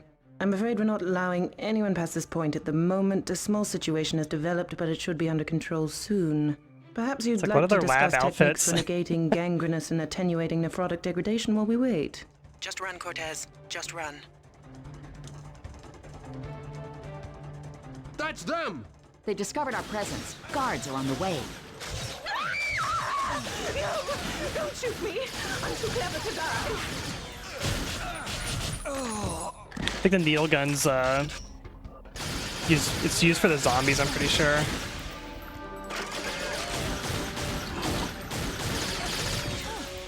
Shoot the bad guys, not me! Okay, this should be no problem to hack. You go first, and I'll follow after you. Sterilizing. I found a lab coat. I'm gonna get changed in the shower. Don't even think about Sterilizing. changing. We should be able to get past that sensor now. Come on! We should just like like instantly swapped uniforms.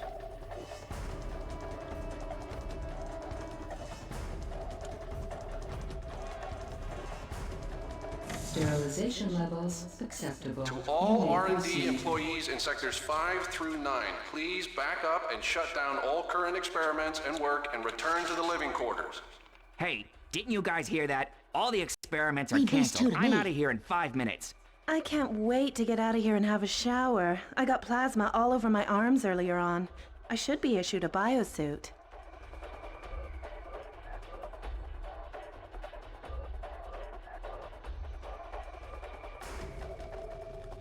Hey, Rix, check out the brunette. She's coming over here. Wow. Yeah, I haven't seen her before. I'm sorry, sweetheart. We can't let you I think she's through. just she's And in like a believe me, particle you don't effect where you wanna can't see her. Believe me, it would have been less painful if you hadn't called me sweetheart.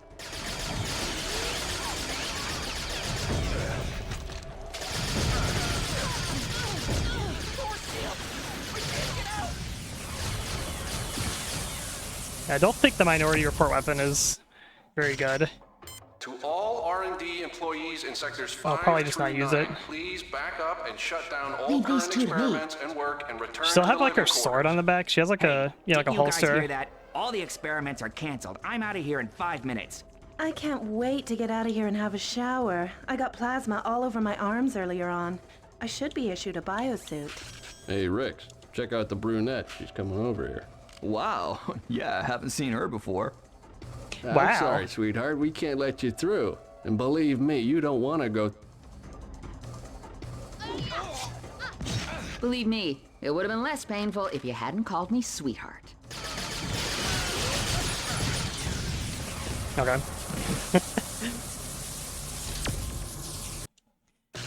You'll be like, To all R&D I don't know, sometimes like they employees in shoot you and sectors it's 5 like you take a through little bit of 9, damage, sometimes you please just back fucking up and instantly shut die in down this. all current experiments and work and return to the living quarters. Hey, didn't you guys hear that? All the experiments are canceled. I'm out of here in 5 minutes. I can't wait to get out of here and have a shower. I got plasma all over my arms earlier on. I should be issued a biosuit.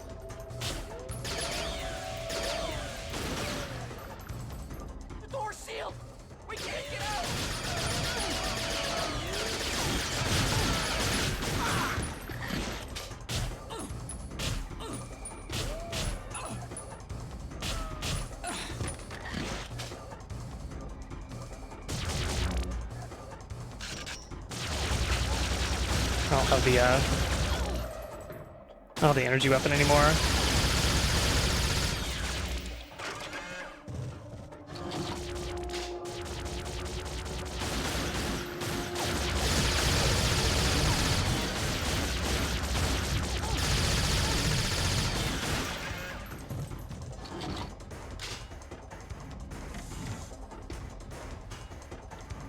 Oh, thank God! You've got to help! Mutants have broken out! They're overrunning the whole facility! I've got this serum. It should kill them if delivered via a dart gun, but I'm no soldier. Here, take the serum. Please, destroy the mutants! I'm gonna find somewhere to hide. An anti-mutant serum? I guess that's good news. And bad news.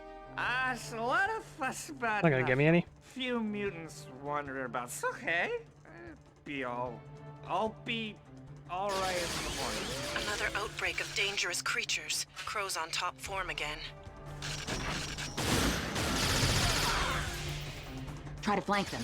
I'll hold their attention. Keep firing!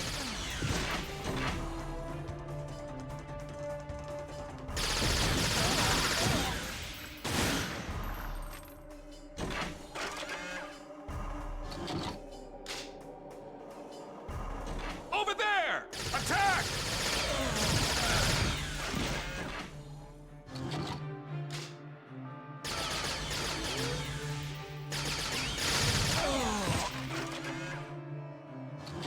Okay, looks like I can download all the details of their research here. This is the proof I need to put Crow away. This is gonna take a few minutes. You go on, I'll catch up.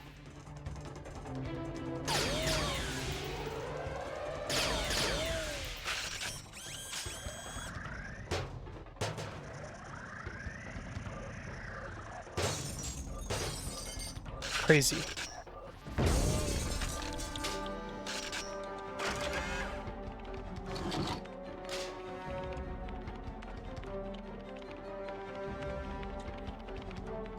It's classic. You go on ahead. I'll catch up later. Bones, this one's yours. These must be the mutants. Use the injector on them. Oh, they look like the TimeSplitters 2 mutants. Nicely done, Thompson.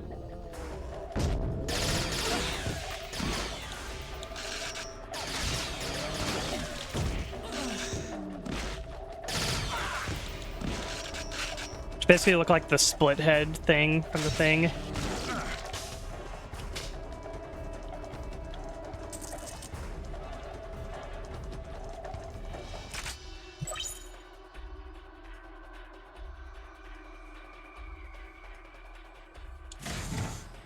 Well, I'm getting out of here.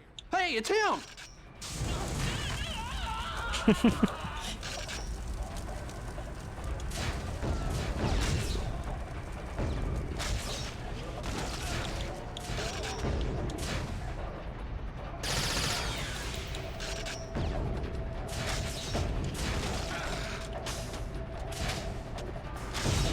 How does it taste, freak boy?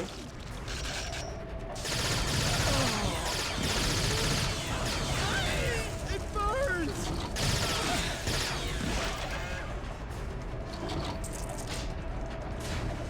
Need a little help here. Whoa, need a lot of...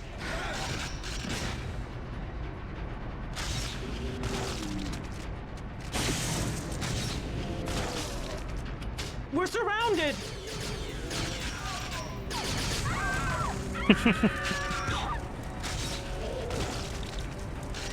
It stock screams.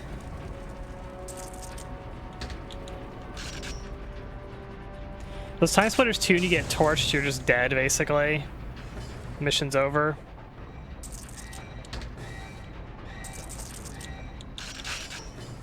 It's kind of funny you can pick the darts back up and reuse them, like when they inject multiple times.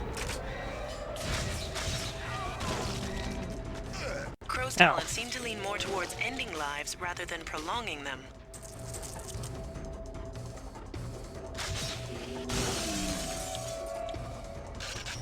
Cleaning in progress.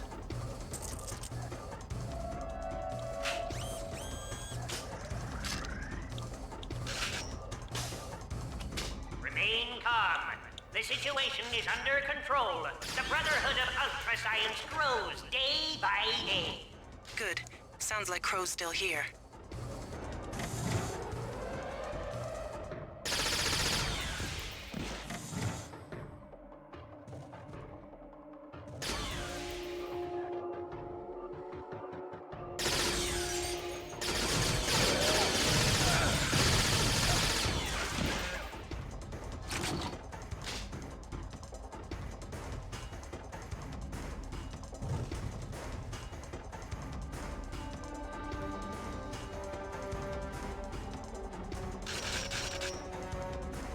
I like these security door textures. Oh, unlock checkpoint.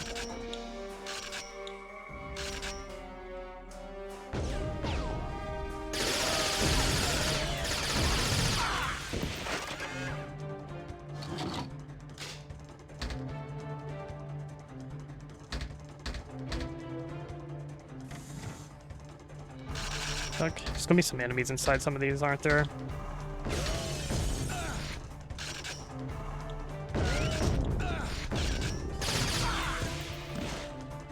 I don't see anything in any of them.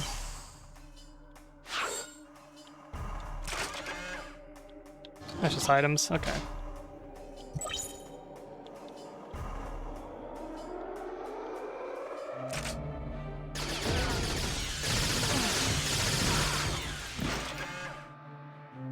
Game over, man. Game over. You said the line.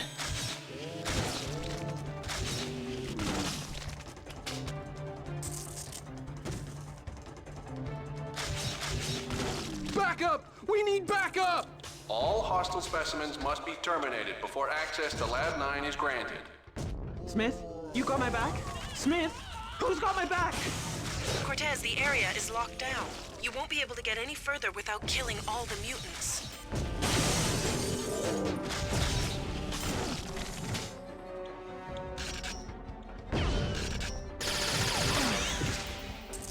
This isn't science they were doing here, it's butchery.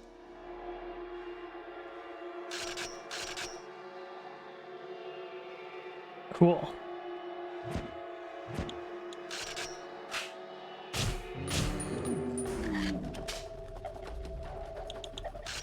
I think they're like unkillable.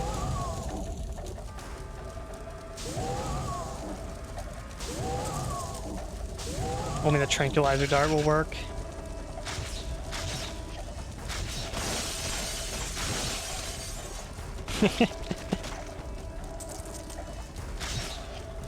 I love the like wagging their hands around animation.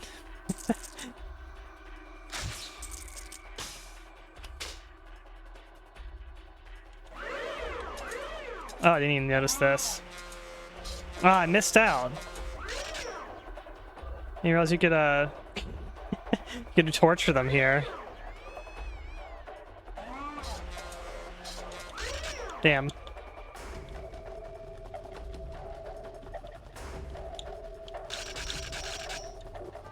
Accidentally did the humane option. I did torch them a bit first, so yeah, I don't know if that's really humane.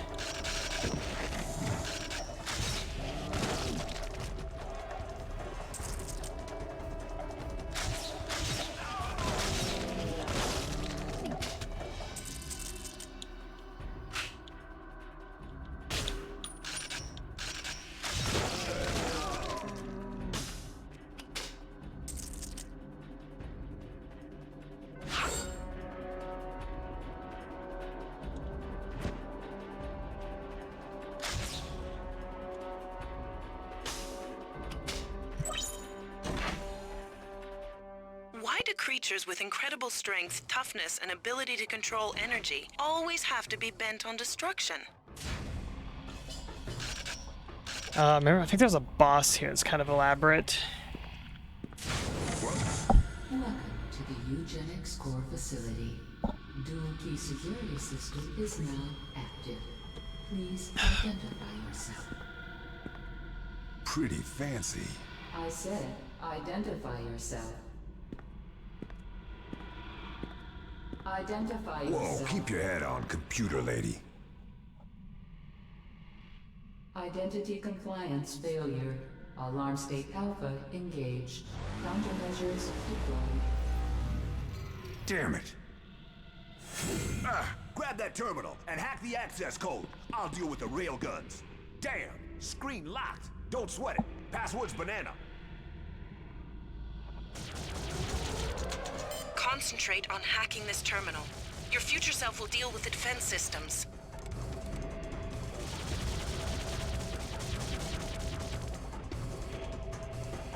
Don't worry, next time you get to do the fighting.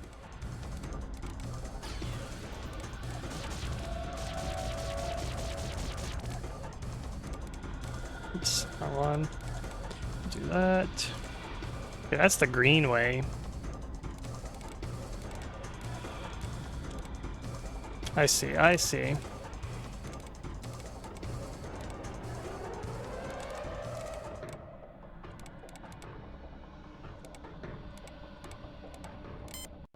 Haha. Cortez, this security system is based on a I do some dual key Bioshock algorithm. hacking. Each terminal That actually must be predates Bioshock. simultaneously decrypted in order to proceed. Cortez, do you realize Technically, it's what that basically means? Pipe Dream. That's what it is. Keep it going. I'll take the other terminal. Warning. Warning. I think Pipe Dream's like where this type of puzzle like originates from. Alarm state Beta. Old puzzle game where you move pipes around and there's like fluid moving through and you have to get it to the end. Basically the Bioshock, you know, hacking puzzle basically. Okay. With both terminals being hacked at once, this should work. Just keep it up. Your other selves can handle the defenses. Alright, so I'm gonna go that way, I think. I know it sucks. I had to do it twice too. Me too. And me.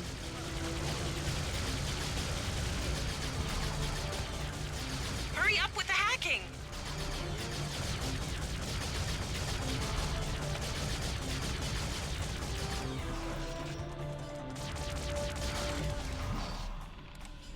There, we got blueberry done.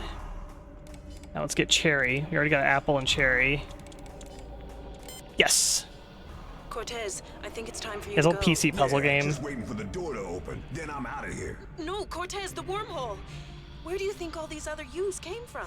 Just kidding, I know. Had you worried though. Pretty fancy. Dual key security system is active. Please Grab that identify terminal and hack the access code. I'll deal with the railguns. Damn, screen locked. Don't sweat it. Password's banana. Now you're number 2. You have to deal with the defenses.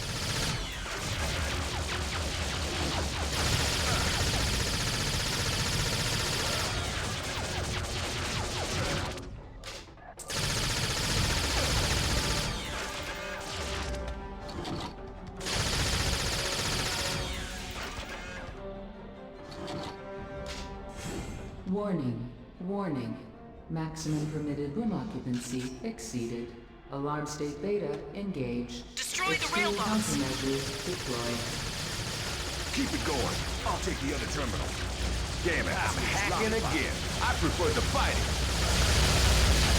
Like the audio, they're like overlapping. So much noise going on.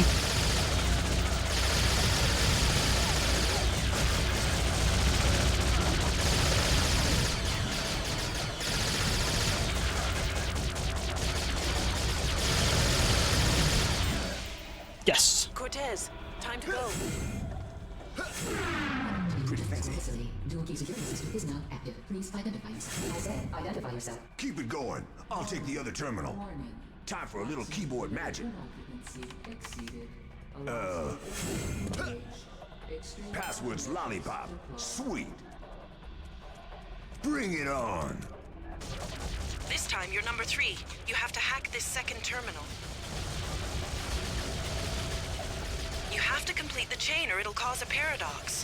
One wrong have- move and we're all paradox. You have to hack faster.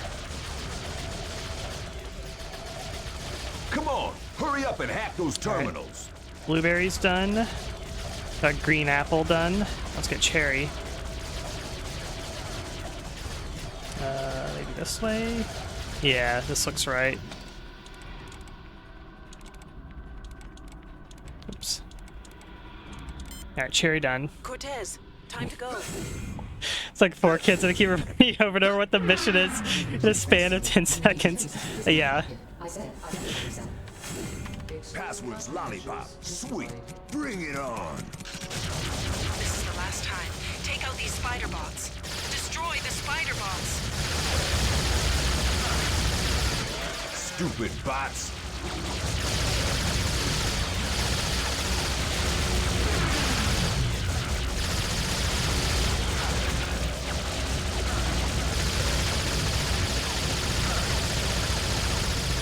Die. Having fun? What a cool bunch of guys. You did it! Great job. Oh. The camera clipped into his head. What kept you? Come on!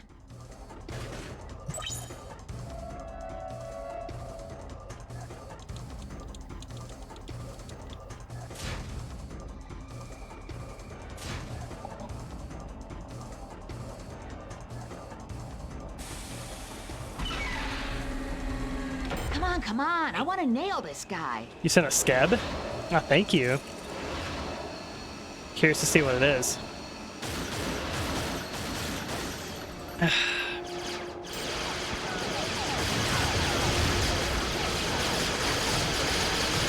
Oh my god. Have a time grenade. Our time grenades are fucking strong. What the hell? Okay. I didn't realize they're that strong.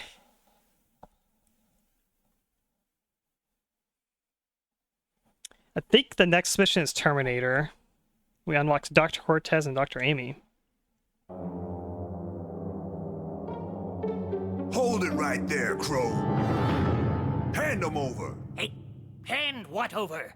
The time device. The crystals. What are you talking about? Don't play dumb with me, Crow. I know everything. I know you used the time device to travel back to 1994 and tell your younger self to carry on your twisted genetic experiments using the power of the time crystals. Really? Really? Well, yeah. And exactly where do I get this time device? Don't be alarmed. It's me, your younger self. I've come from the past to give you this time device. You must take it and... I think I know the rest. Well, okay then. It's the red button. Ta-ta! I'm off to live forever!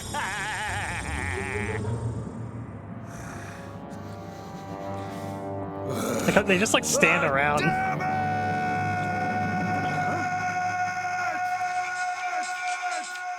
Spaceman! Oh yeah.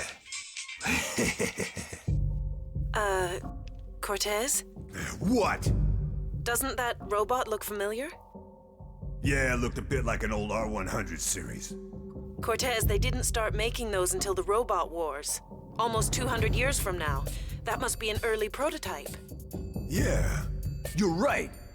I looked it up, and the company that made them was Ultranet, a weapons company founded by Jack Crown.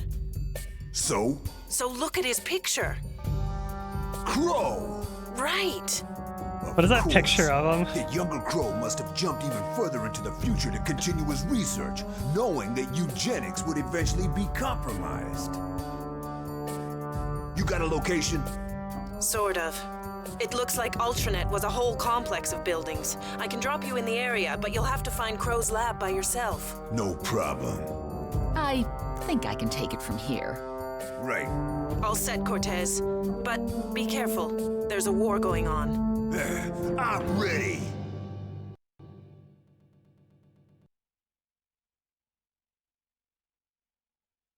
I like when it hangs up a little bit and you hear like the music skip for like a frame. Have you played Thief? Yeah, that's a good game.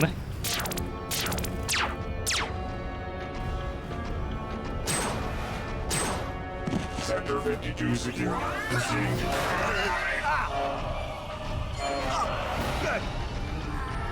Yeah, that moves a daddy.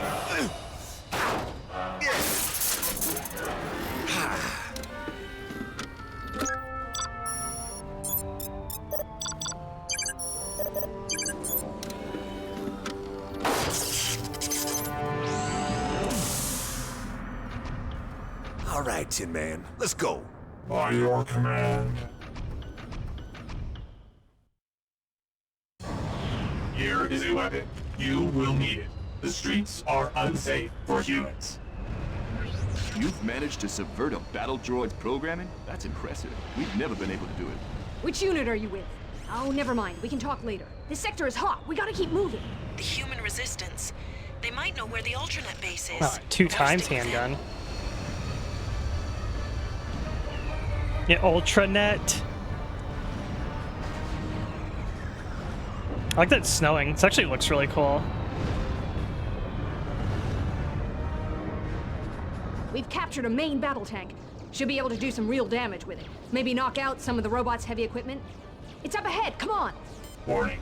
Battle robots have engaged human forces in this vicinity. Come on! Midriff shirt in a snowy environment. No! Skipper! Target acquired. Damn it, Very they're tactical. right on us. Another one.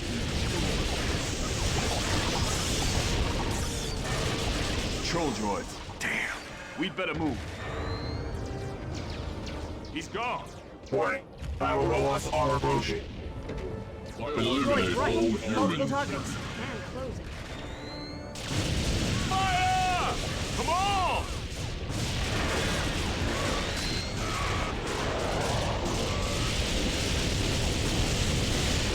Ow.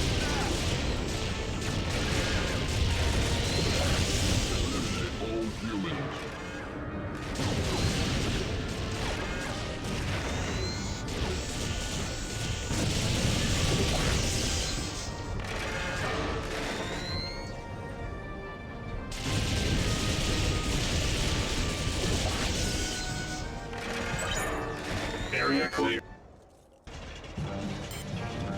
It's just a battle tank. Is this a vehicle segment?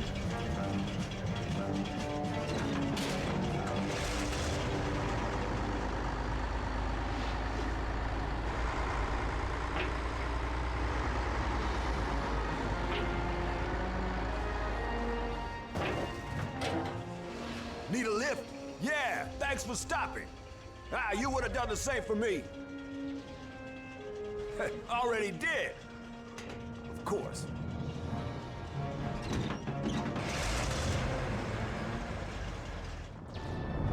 That's gonna be the first part. You probably drive it, and then the second part you shoot it. I'm on it. Wait, I'm doing both.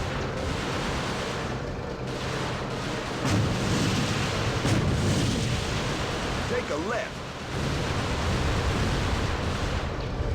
Controlling this feels really Enemy weird. Tank dead ahead.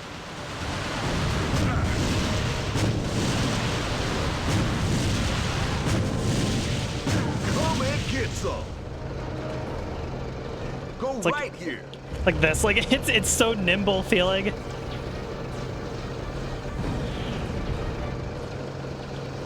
Oh god.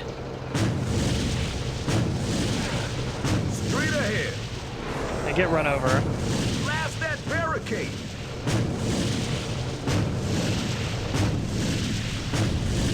There's like no blast damage on this thing.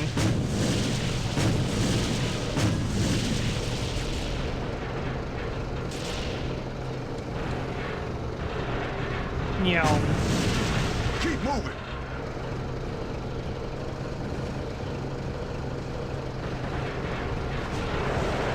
Take out that tank.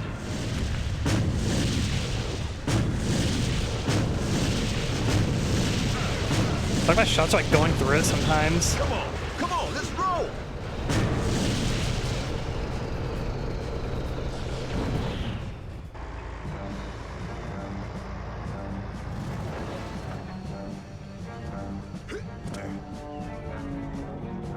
Well, this is where we split. Where are you going? Ultranet's secret lab. And I'm gonna have to take your robot. What? Last guy took mine. Well, I'll come too then. Can't. Why not? Nice. What is it? A cybernetic security implant necessary for access to Ultranet robot worker entrance. The implantation procedure is completely painless. Why didn't you mention this before? You didn't ask. Have fun.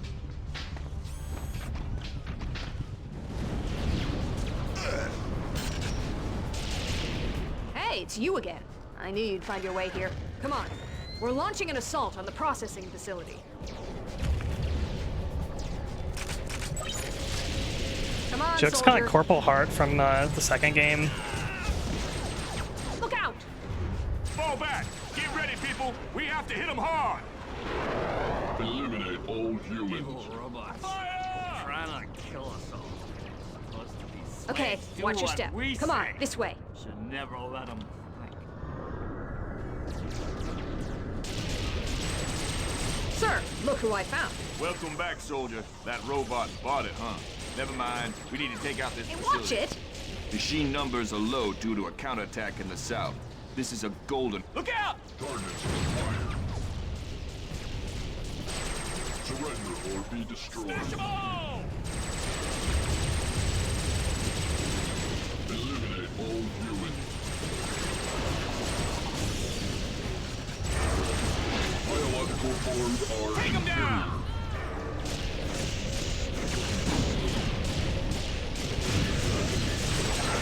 Look out! Up there! We are Legion. The entrance is on that balcony. Keep going.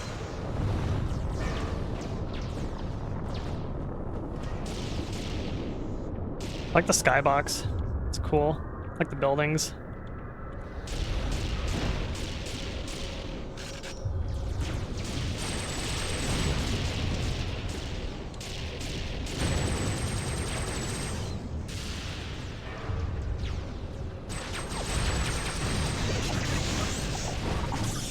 Oh, you're an enemy. What the hell? It was like human. For a second, I thought that was in the game. Surrender or be destroyed. I would have believed that Howie's scream would have been in this.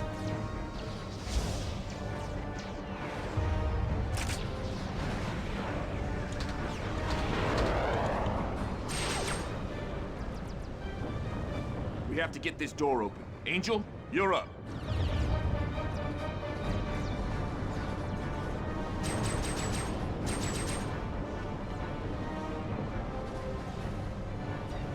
Done. Oh, there's a map mode on this. I never even like noticed that. That's cool. I was just using it for the gravity gun portion. I didn't know it actually had an auto map too.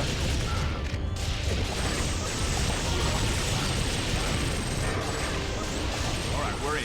Angel, seal that door. Come on, seal it! This is where they implant the security devices that allow access to robot-controlled areas. We figure the process might work on... Right, you're first. In you go, soldier. Don't worry, Cortez. Your future self had the implant, so it must be safe. Implantation procedure in progress. Implantation procedure complete. Please exit the processing chamber. Hey, what do you know? He lived! Come on, Angel. You're next. Get your butt in there. Ow!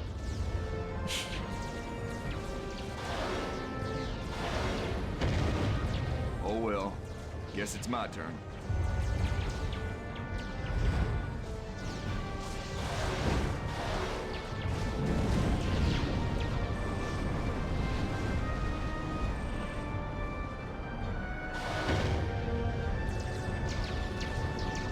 Yeah, that's where they should have used the Howie scream. All right, it's my turn to get the implant.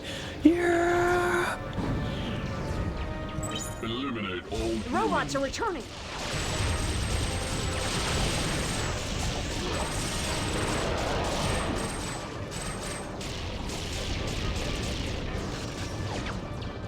I don't know if she'll live until the end, or Take out those gun turrets! it'll be Corporal Hart Part 2.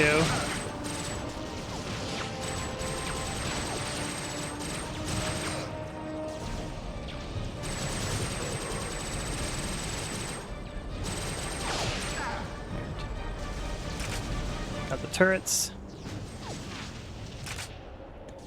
Grab some. Ooh, sniper rifle.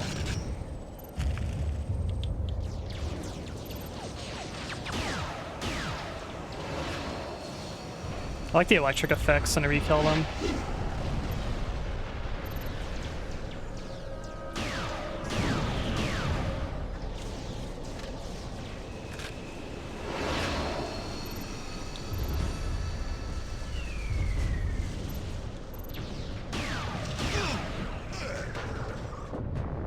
Alright, someone fired a rocket at me, I don't know who.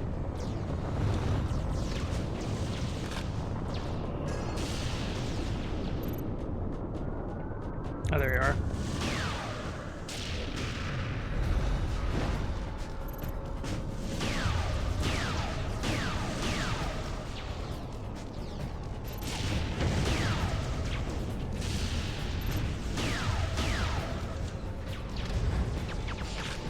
Tanky bastard.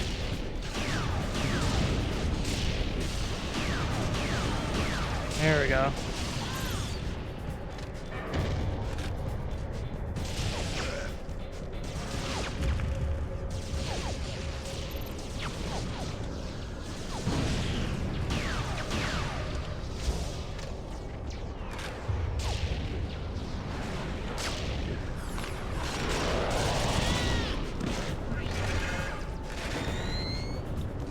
Look out!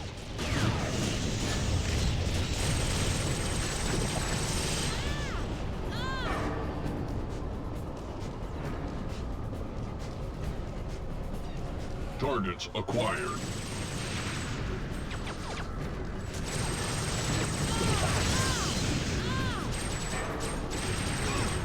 Surrender or be destroyed.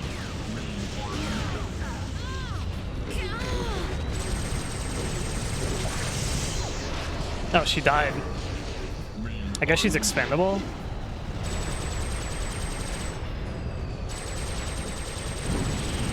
Oh, there's your answer, right? She could just die. So I guess she's non-consequential to the mission.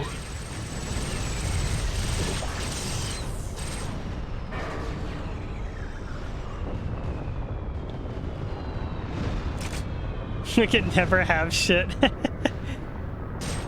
Yeah, had to kill her too.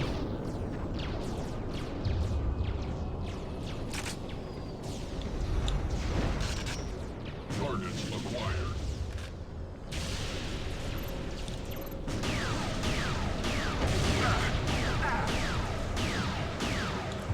Alright, is the sniper just not good on these guys or something? I feel like the pulse rifle just kills them way faster.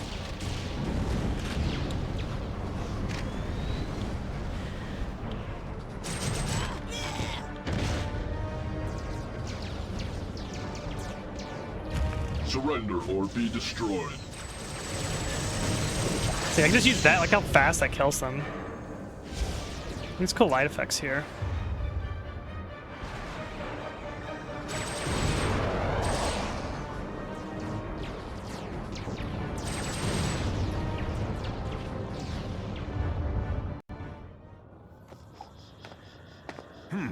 That's where I gave myself a lift. The wormhole must be around here somewhere. Huh. You're getting the hang of this, aren't you? Ha! I knew it. Right on schedule.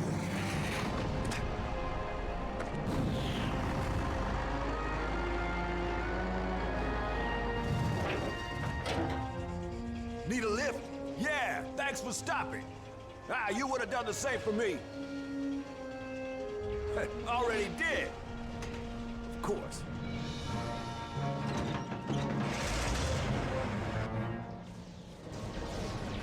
I think it's an AA gun. Incoming fighters!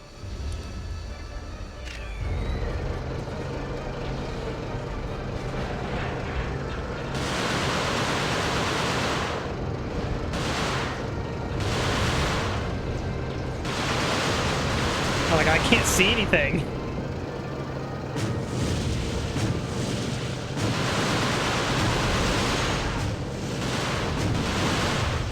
It's like blinding. Gonna beat us. The cities look better. Take down those fighters.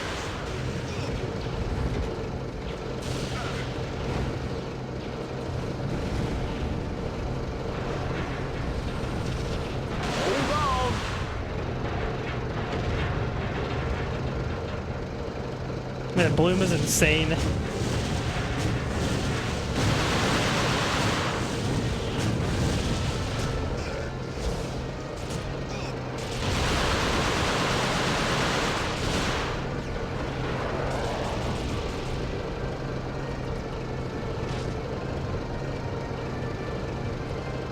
Okay, that was a really riveting section.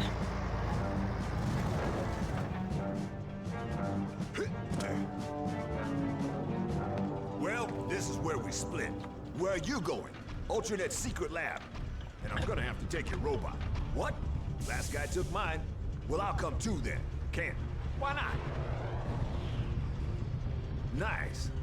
What is it? A cybernetic security implant necessary for access to Ultranet robot worker entrance.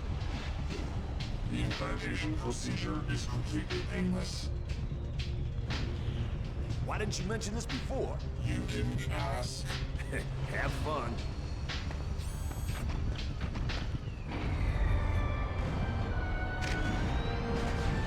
It's like teeth on the door here. We should proceed through the subway to the robot base. Your implant will allow you access via the worker's entrance. Engaging enemy forces.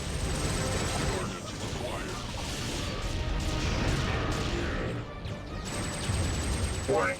Battle robots are approaching.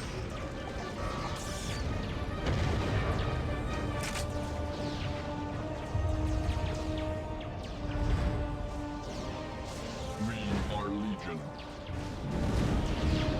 Eliminate all humans. Targets acquired.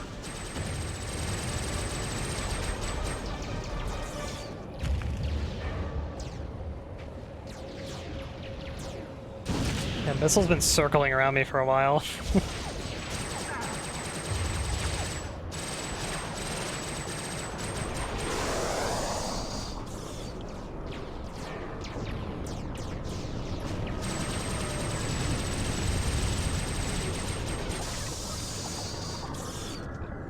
I thought I only have a vehicle that has 2 or 3 CWIS on it for anti-air defense.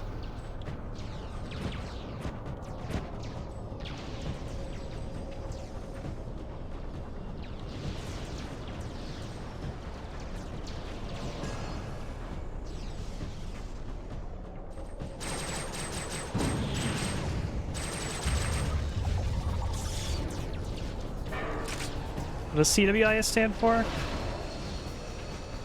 Not as familiar with like vehicle related stuff.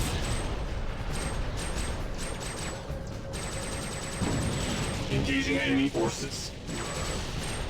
You guys are blind firing. Yeah, get blown up.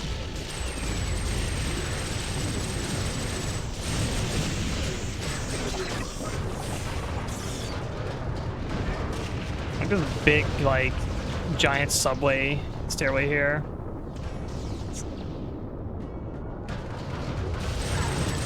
Oh.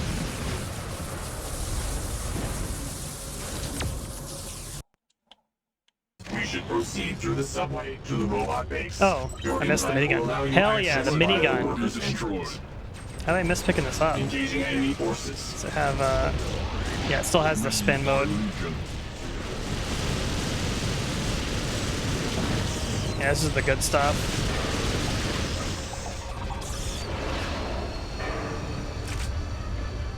Model's fucking huge.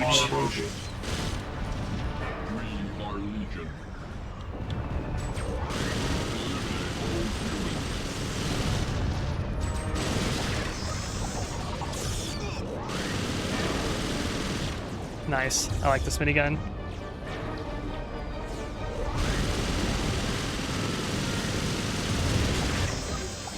Let's save my ammo.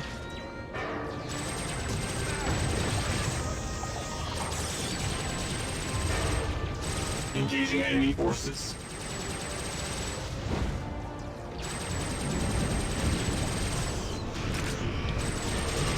I had a feeling you were there.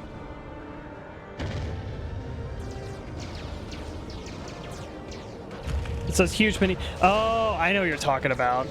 Yeah, those big. It's that weird like pillar, like tubular pillar looking thing that's on like the side of like a ship. Yeah, I know what you're talking about. I always assumed those things were, I thought they were, anti-air. Actually, I didn't know they were for, like missile defense. That would make sense, though. Yeah, this is absolutely Terminator inspired, like whatever this mission is. I'm gonna get insta-gibbed up here.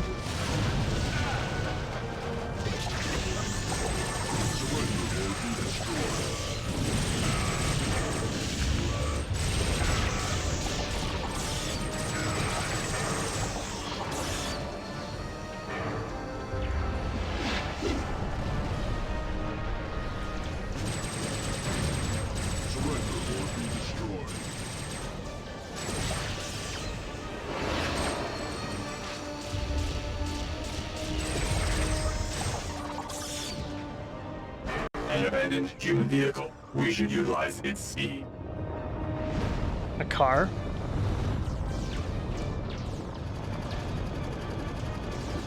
Alright, let's go. Alright, this is like the fastest vehicle in the game so far. Entrance is heavily defended.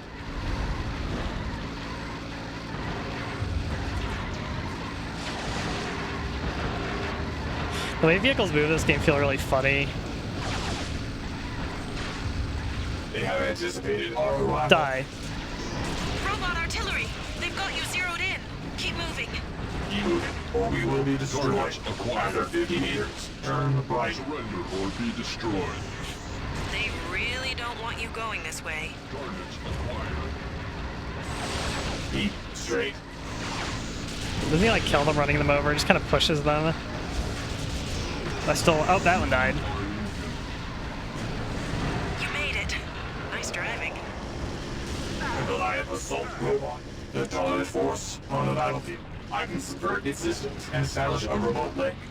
You can use its firepower to clear a path to the base. The R-110s hacked the robot. Take control of it. Oh. Well, this makes a change. Normally you are fighting something massive and powerful. Destroy their air cover. Clear Cool. yourself a route.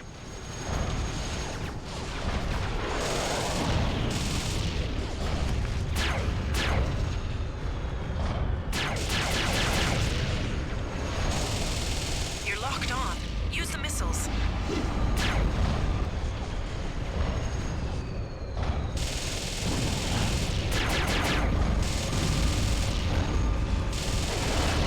I think we can safely say they know we're here.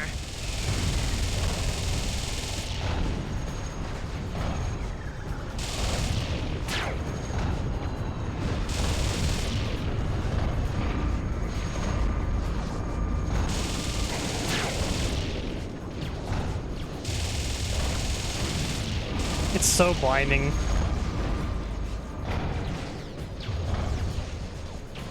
Clear a path for yourself.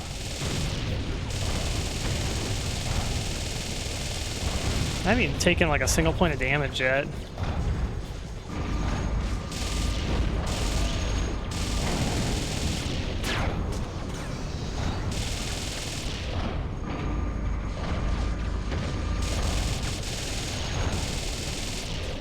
Alright, there we go. Now it took like a tiny bit of damage. Destroy their air cover. Clear yourself a route.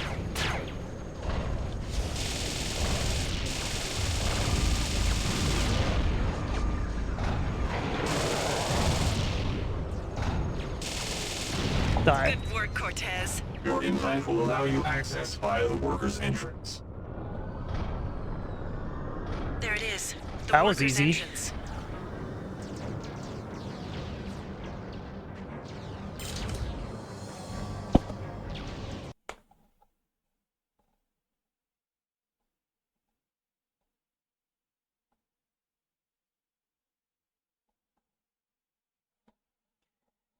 Unlocked Mordecai Jones and Genghis Kant. Alrighty, I want to play some arcade mode.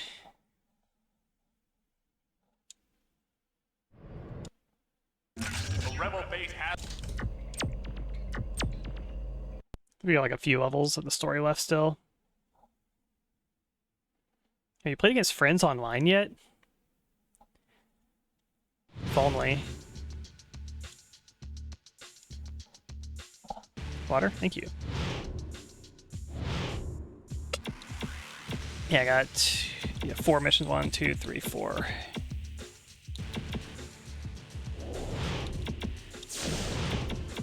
Let's do some zombie shoot. Now I could do the explode zombie mode.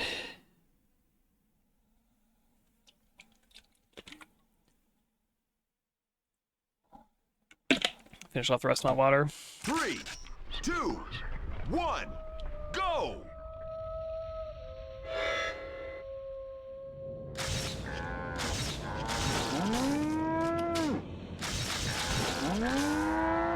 This is stupid.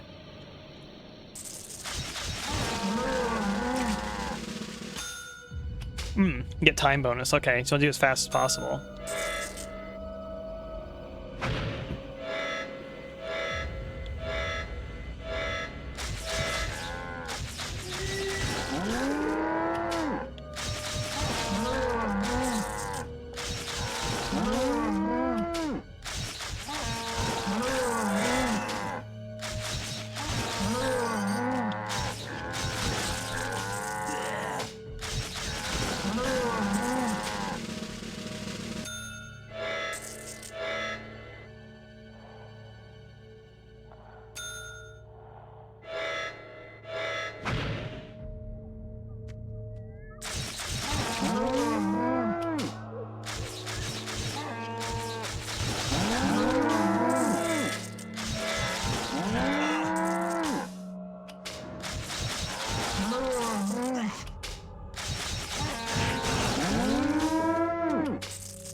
So like that exploding doesn't actually hurt you.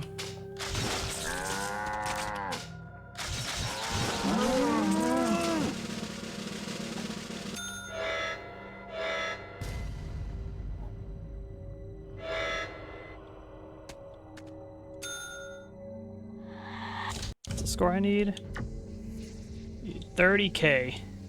All right.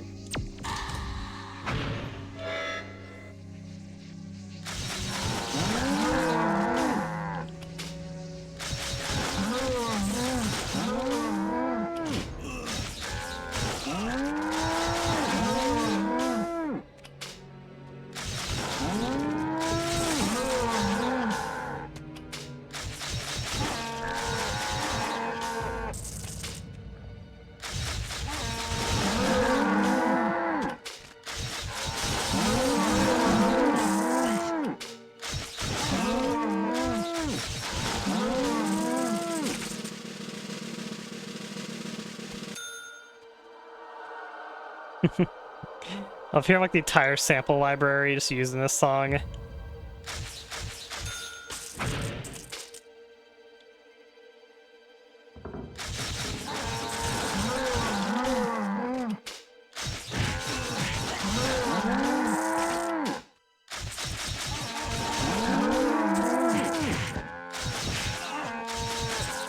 it's getting like cramped as hell.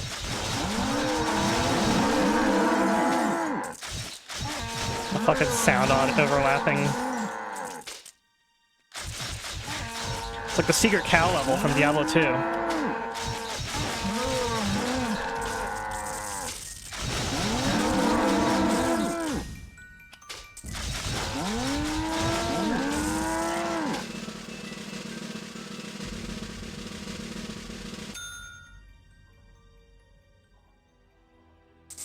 Supposed to be a reference to No Country for Old Men. What sense? I know it's based on a book, that movie. The movie wouldn't have come out until after this game. But maybe it's a reference to the book in some sort of way. I wouldn't know. Because I've never read it.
I was like lighting him up like that. You know, like a billion cow noises at once. It's so fucking funny.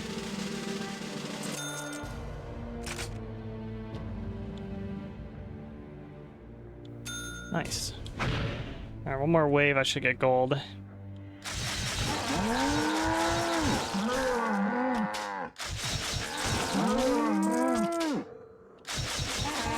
Herd them up. Herd the cows.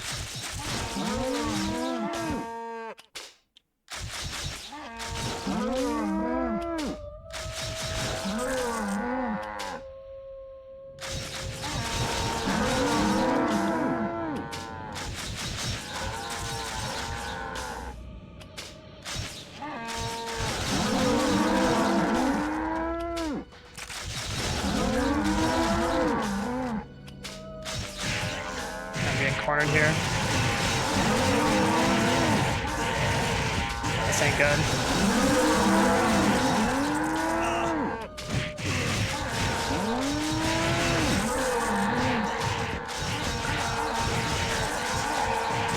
There we go. Luckily they don't deal a whole lot of damage. That's kind of a sketchy spot there in that corner.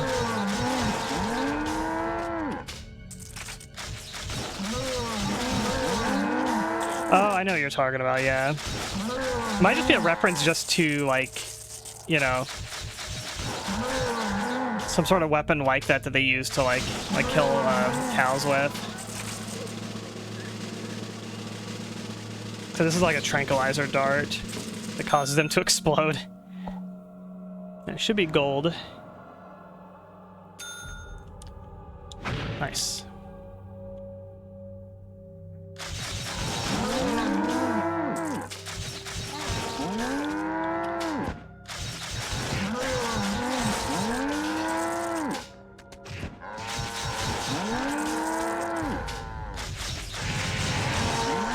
There's gonna be like so many of them that get very easily caught in here.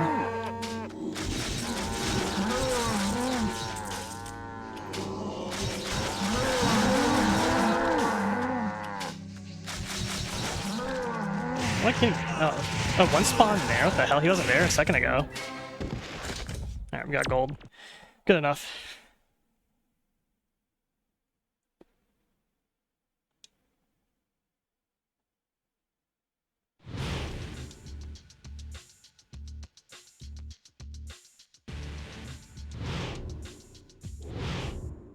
Yes. Carrion Carcass. Now it's gonna be the punching one. 50,000 score. It's time to split. It's time to split. It's time to split. It's time to split. It. Can't spam it as easily as I could in like the first game.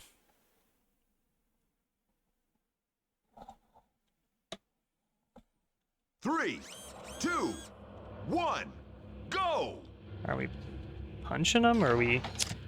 Oh, we're probably using the physics props. Oh, God. Yeah, we're gravity gunning them.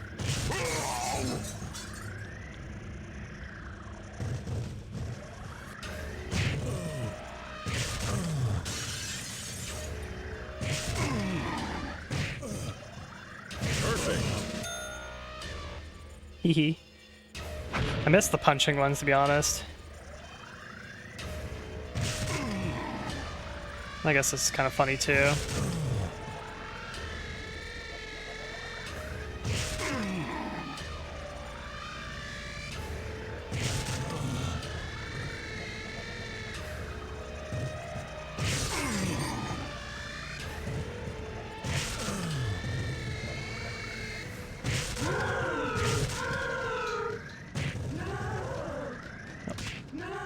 You can throw the heads at them. Perfect.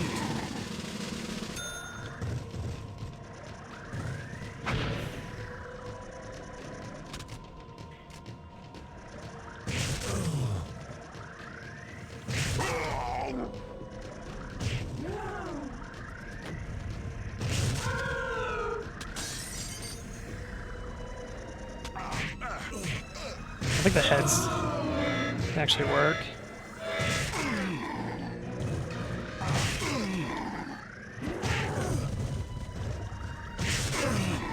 Zombie combo 2 times.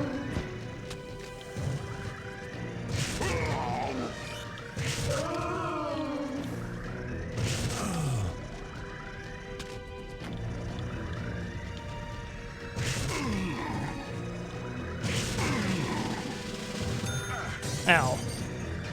I was hurt by physics.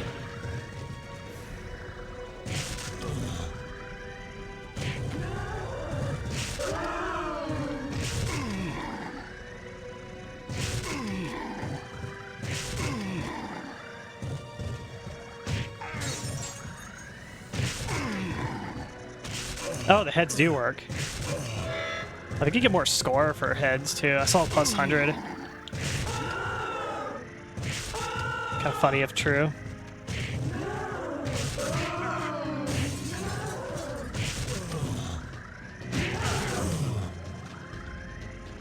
Yeah, you get 100 points. That's funny. Yeah, 3 times combo. You have to be really precise with the head hits.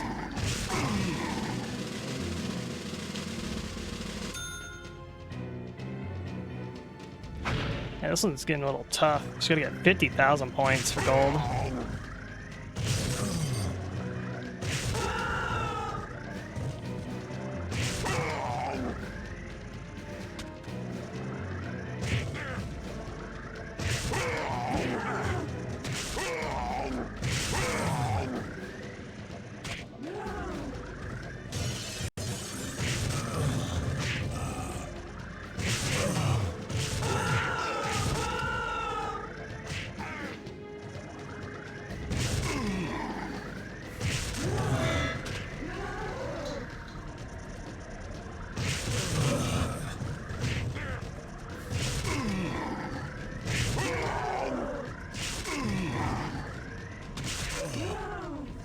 Off with your head. Yeah, I've heard of Blood Meridian too, as well. I don't really know anything about that story though, but I have heard of it. I do like the No Country for Old Men movie a lot. I feel like it's a really good movie.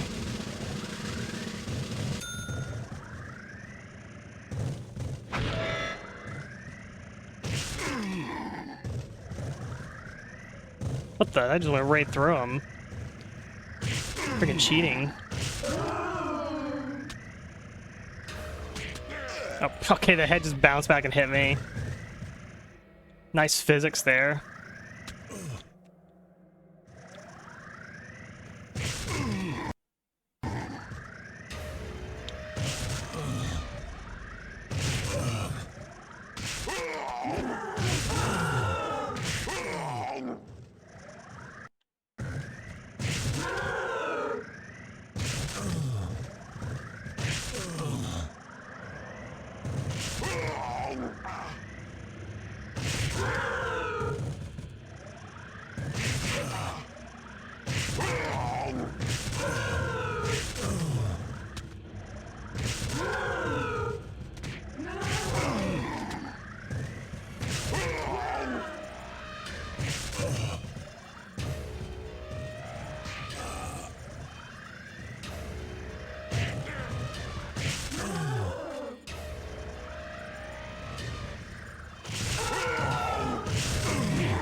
Nice. It's getting a little dicey.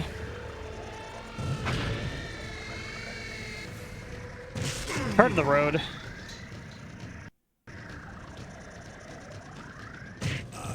Also don't really know anything about it.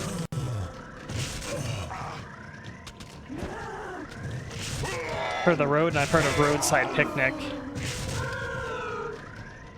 Roadside Picnic is kind of where Stalker originates from. The Stalker game is kind of loosely based on the Stalker movie, which is also like loosely based on Roadside Picnic, I'm pretty sure.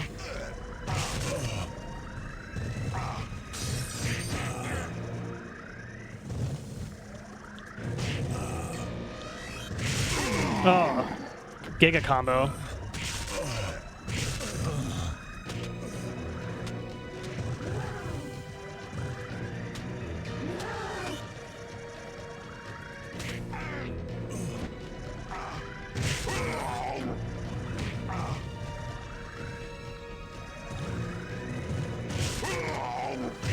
Physics is getting very awkward. It's how like tight it's getting. Oh my god. Should pick those up. Oh, I might be done. Nope. I thought I was stuck.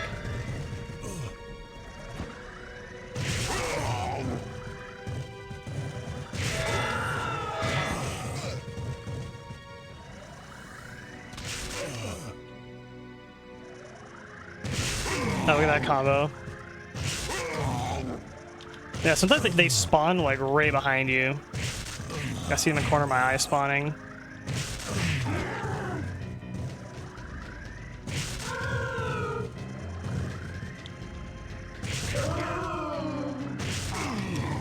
I started watching the Stalker movie, but never finished it. I need to go back and finish it, but I liked what I saw of it. I'm a big fan of the first Stalker game, too.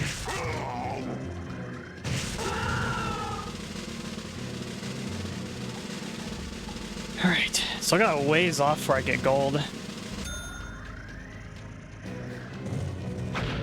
This is a tough one.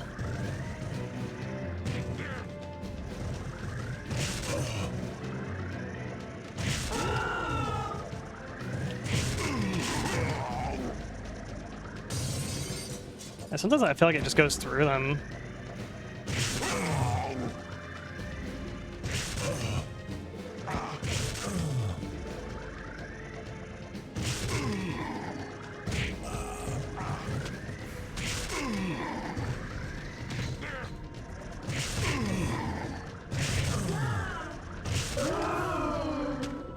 That's a lot of zombies over there.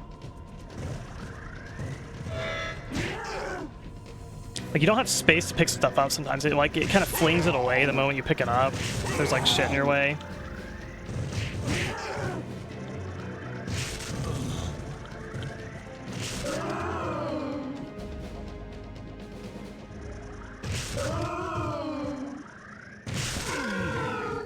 I'm getting the combos. It's really satisfying.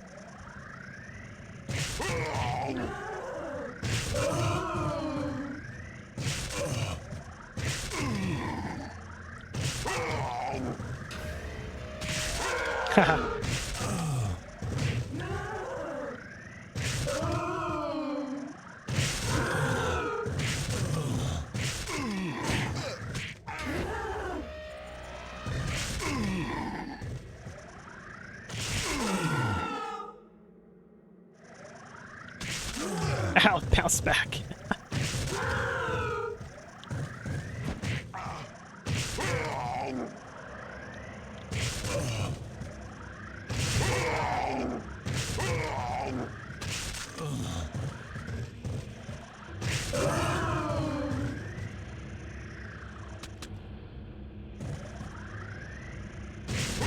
There you go.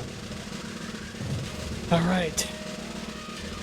Think one more wave should get me gold.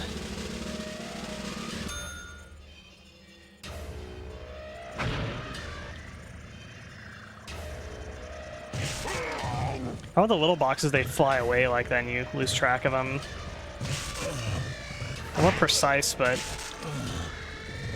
yeah, they just went through them.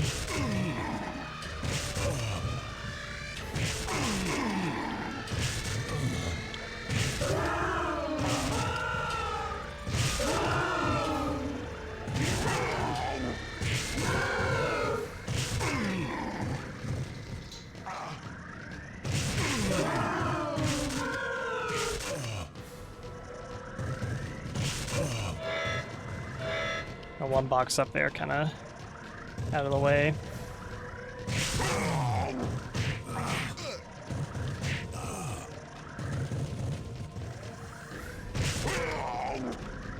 It's hard to track what you're even aiming at because the box gets in your way as well. It's like, it ain't no Half-Life 2 gravity gun, we'll give it that.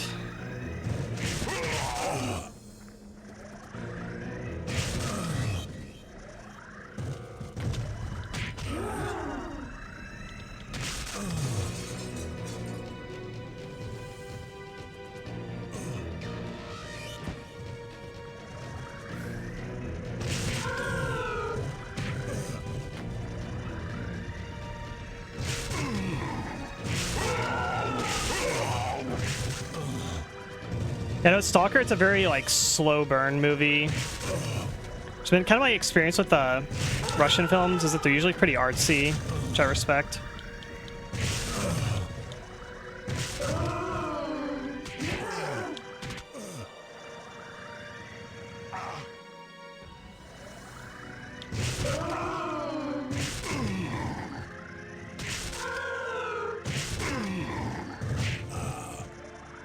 No, only cheap jump scares. Yeah, go watch some Blumhouse movies then. If that's what you want.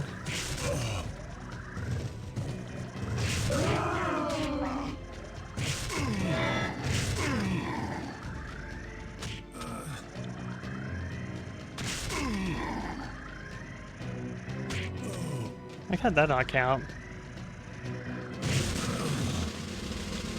Now, where are my other boxes at? This one there.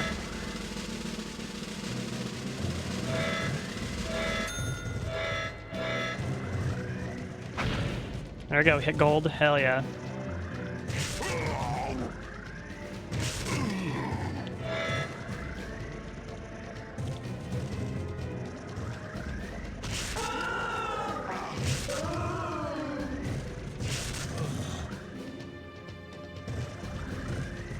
I hate when it lands behind them.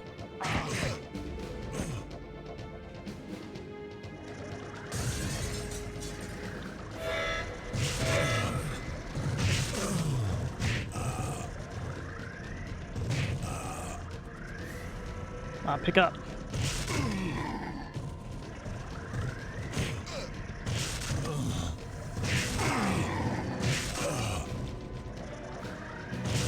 That's the worst when they just spawn like that in front of you or behind you. It's not good.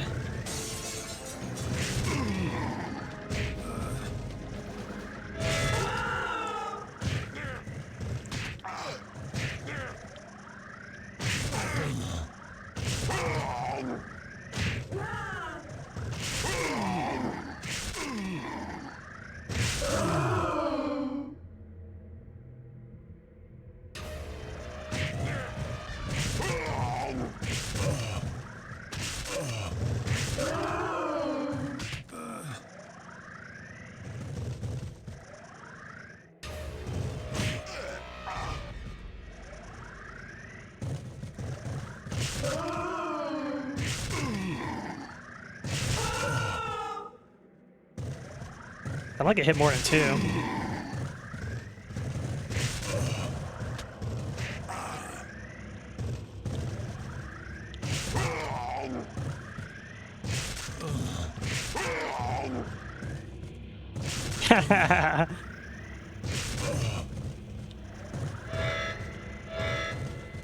Completely missed the target and just hit on the other side of the map.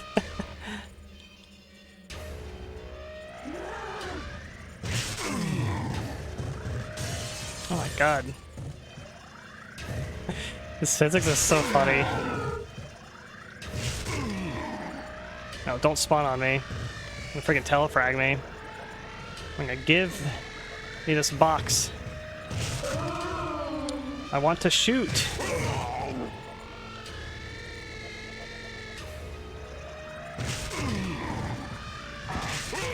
Off with your freaking head. Wait. Wait. I just had a revelation. Can I just like... Okay, I was gonna say, like, can I just, like, fling it into them without, like, actually launching it? Yeah, you have to, like, let it go. The head seems to, like... You can kind of walk into them? Maybe? Yeah, maybe not. I think there's some wacky physics happen.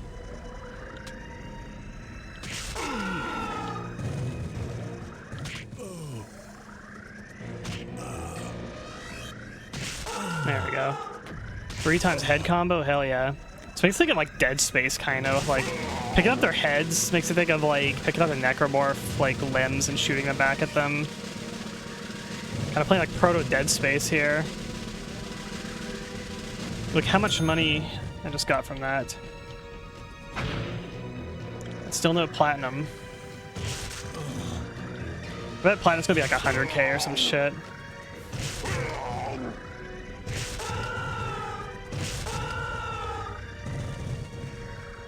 It died space. Like we're kind of playing died space here, like picking up their heads and shooting it back at them.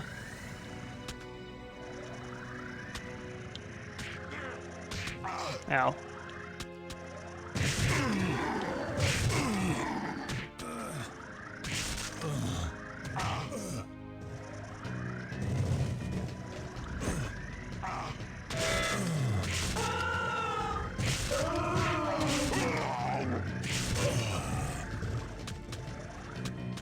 I want the head, I want the box, there we go. And kind of low HP. Getting down to the wire.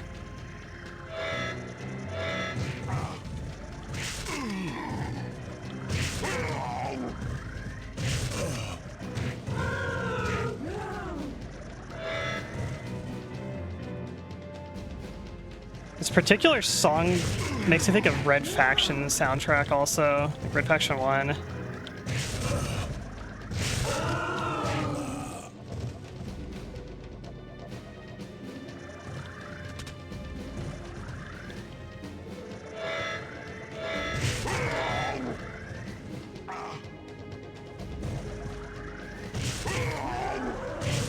Hell yeah.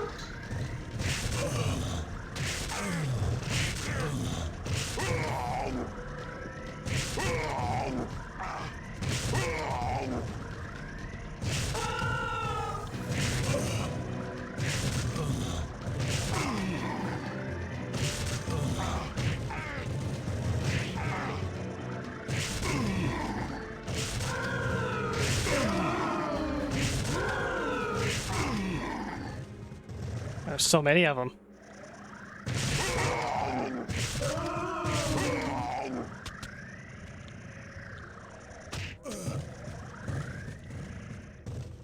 No, this might be it. Yeah, I'm done. Oh.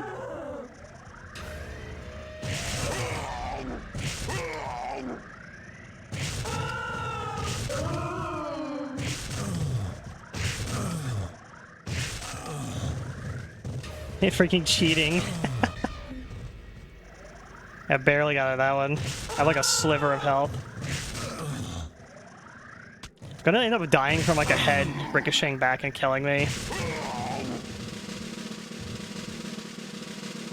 I have a strong feeling that's what's gonna kill me.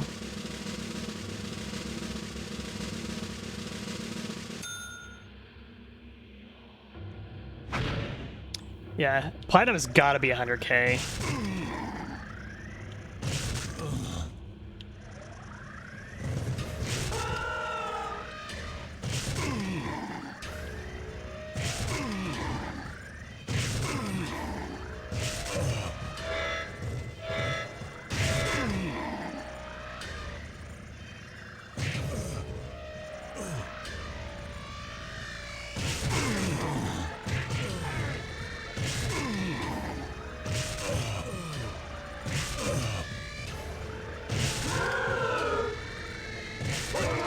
I think doubles is really satisfying.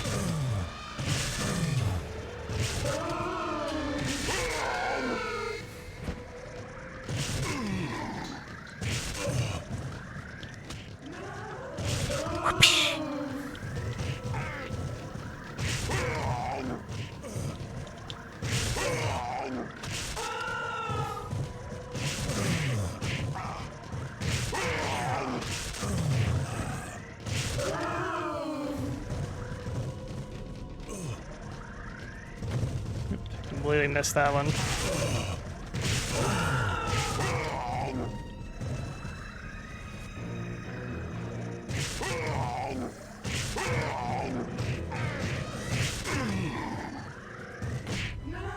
Oh, don't spawn on me. I don't like that.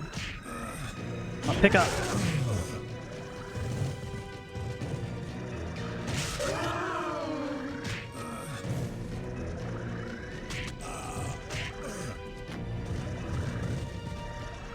This problem is like they get around the box and I can't pick it up. Like I don't get any leverage basically.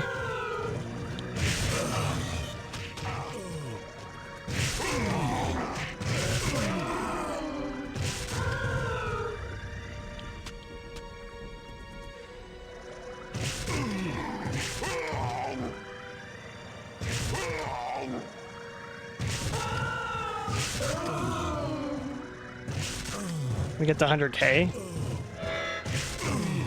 feel like if we win this, we might hit 100K.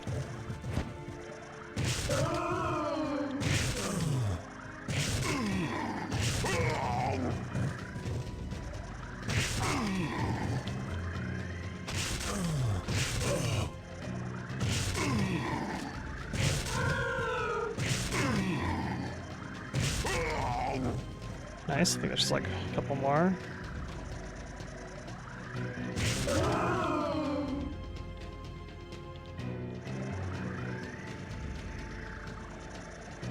Die. Whew. It's gonna be like almost 100K.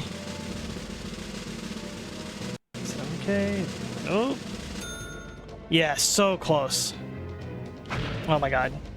Yeah, it's like right there.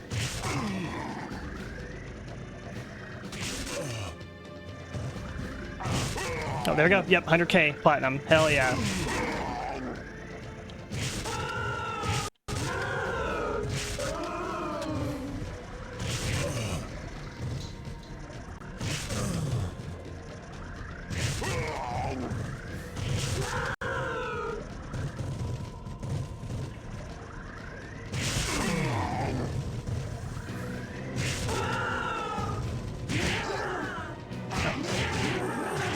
There we go. It doesn't matter. Got 100K.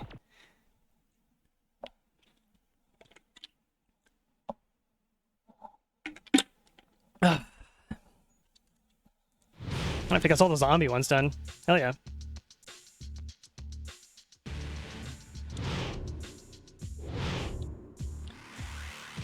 Got new character available. 10 Legs Tommy. What the hell's that?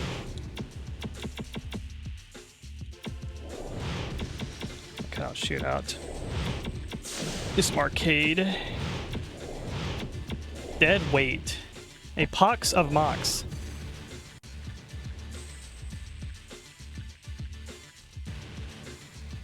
Yeah, 36 points in 3 minutes. Oh, there's Gretel in this game.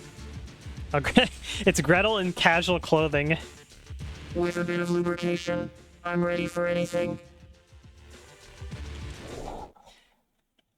Right.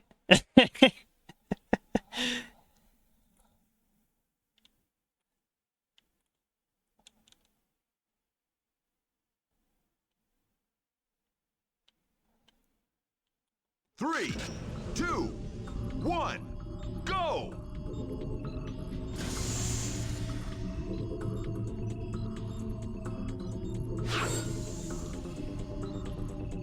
This is a capture point mode.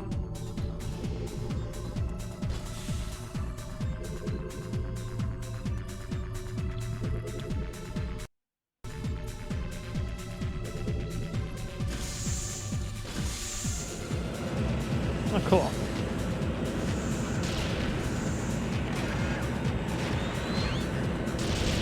The hell?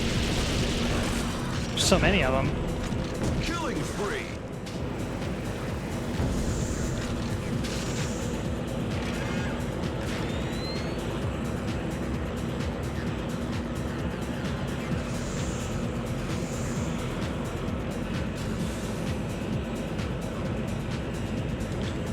How's a door?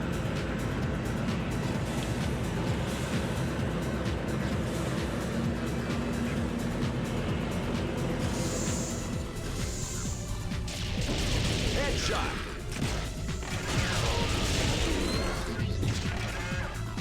Wow.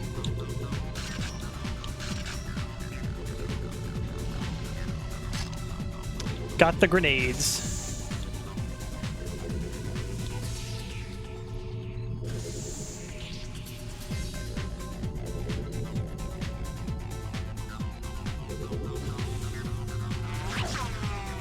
I love that sound. Yeah, what the hell?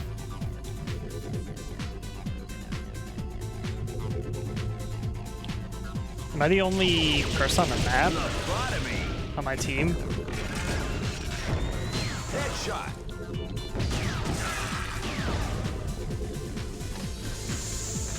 Like The objective is, yeah, 36 points in 3 minutes.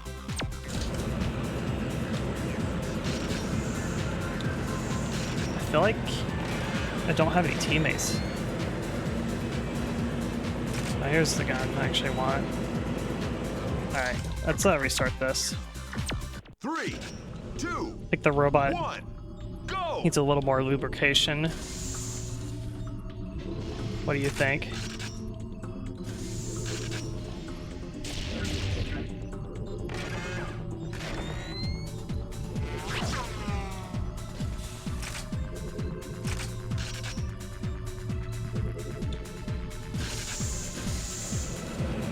Get the pulse rifle down here. Yeah. Kill all these bastards.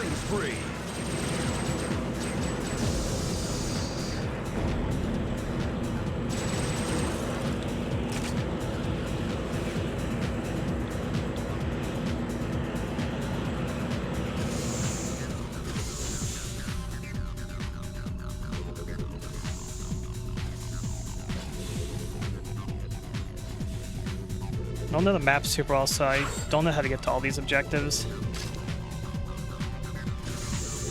Got this one. There's like one over here I keep like trying to get to.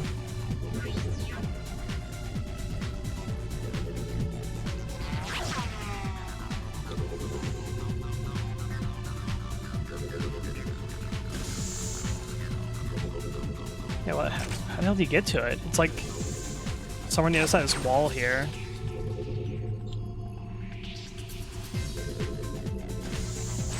Headshot.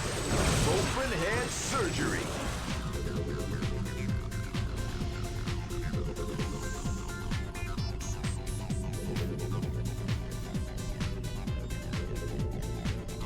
See, there's like an environment over there. I don't know how you get in there. Oh, I see a door there. This must lead to the outside, maybe?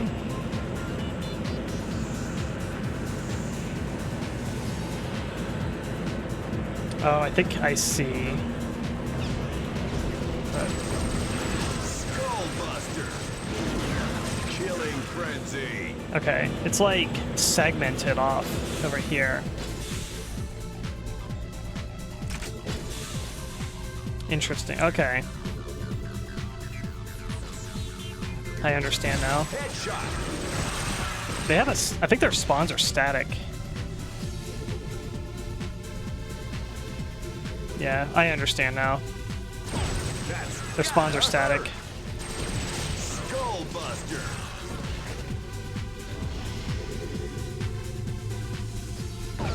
Open head surgery. Lobotomy. Killing frenzy.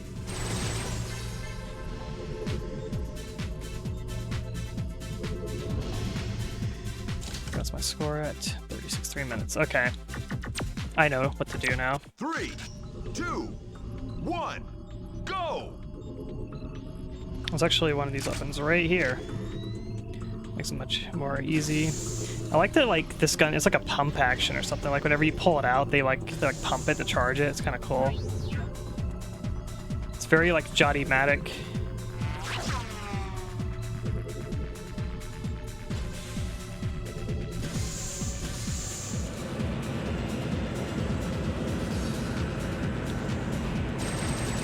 Lobotomy. Killing spree. Okay, this is easy peasy.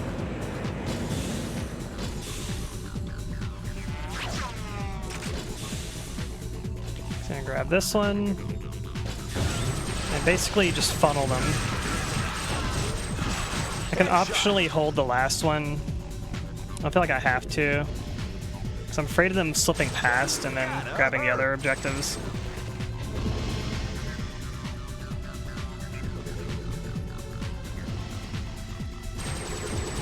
Hole in one.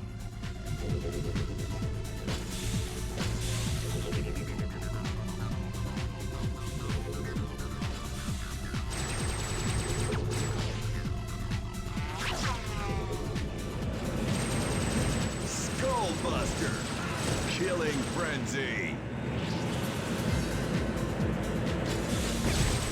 That's gotta hurt.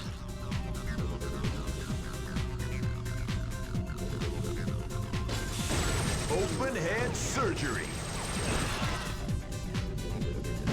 Headshot. Ooh. Lobotomy. Hole in one.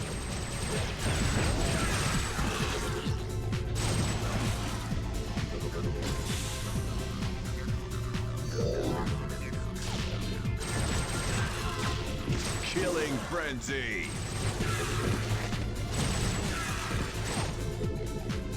Skullbuster.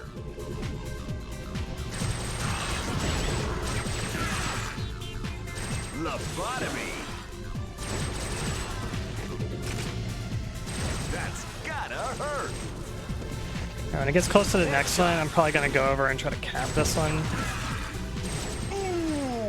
I don't think it's super necessary, but I'll do it. Open head surgery. Try to get 5 points. There we go. Yes! I got gold.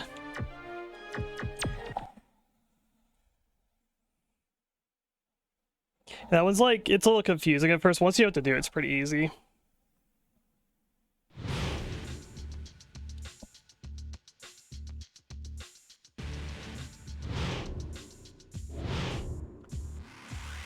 I think I forgot to read this. Many films made during the Soviet Union typically had to show some merit to the government in order to get in any sort of decent budget. War films which could be used to convince people to willingly join the military once. There's films that got such budgets. Yeah, no, we all watched during the Soviet Union's Come and See, just a war film from World War II. Yeah, I don't know. I don't know how the Soviet Union felt about that movie exactly. I'll be curious. So that is a hard watch movie. It's really good.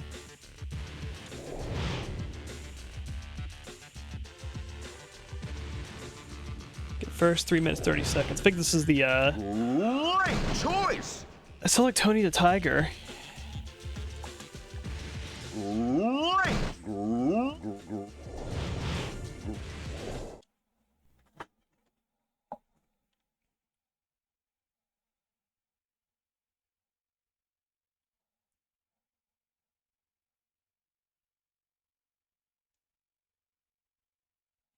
Yeah, Come and See is a good war film, World War II, Russian film. 3, 2, Rumble in the Jungle. go. Oh. Everyone's using proximity mines. Incredible. Alright. This is my trench. Oh, just spawn right behind me, will you? My trench is ruined. Let me go to another one.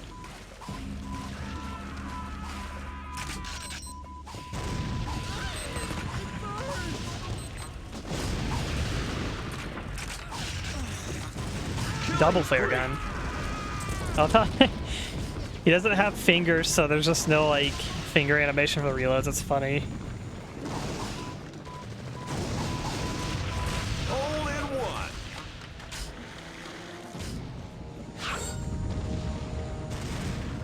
Are these? I think they're time. I don't think they're proximity. Wasted. Moonshaka.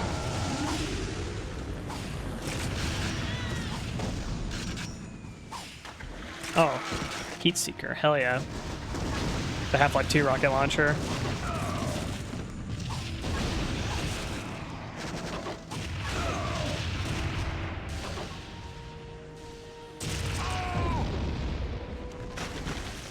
Freaking mines everywhere.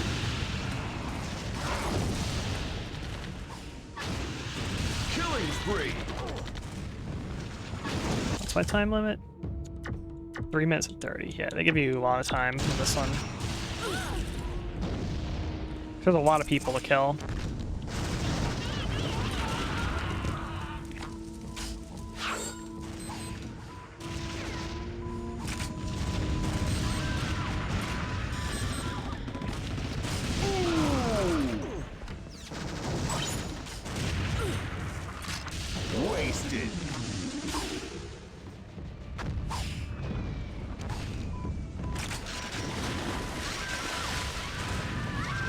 That's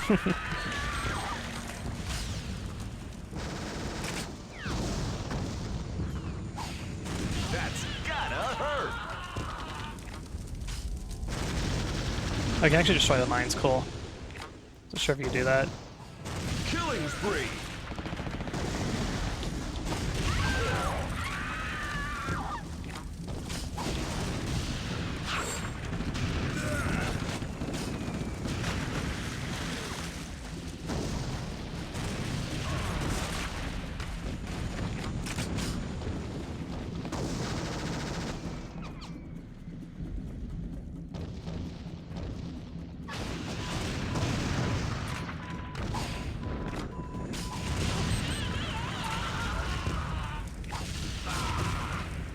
Alrighty. Shit, I don't have much time.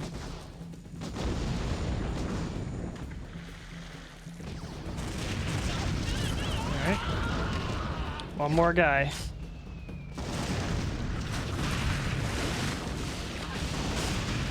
Oh, he has another life still. God damn it.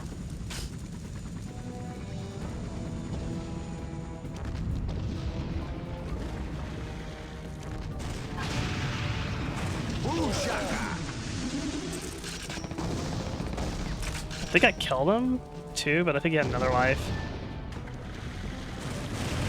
Yeah. This guy's a lot of lives still, what the hell?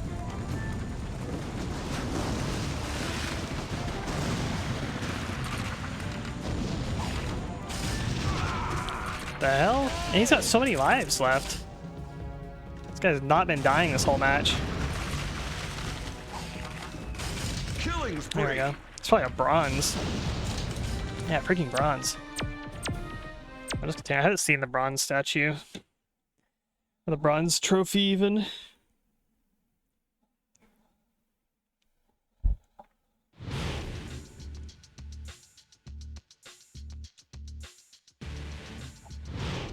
We're doing so good, we don't even know what the bronze one looks like.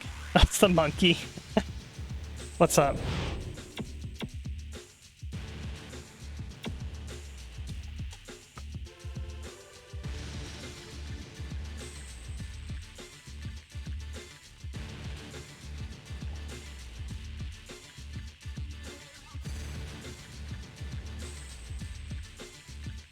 Fight hunger, maybe.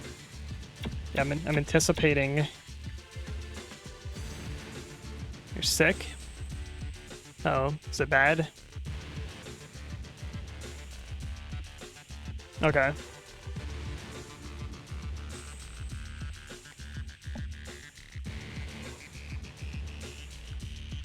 Oh, we'll probably call it here then. I've been going almost 4 hours anyway. It's fine. 44.4%. Look at that. 444. What's the chances of that? Alrighty. We're basically at like the last third of the game. And challenge. Well, we got a lot of challenge and a lot of arcade still to get through, but main game's about done. And then we can do some more arcade and challenge stuff later. But yeah, we'll wrap this up next time. I might stream maybe a random weekend stream, or I might just wait till next week. I'll make an announcement, but I hope you guys have a good night. Happy Friday. Happy weekend. Turn the music back on. Alrighty. Thank you all for stopping by. Hopefully Pumpkin feels better. And I hope you guys have a good rest of the night. Let's find somebody in the raid. Who's on?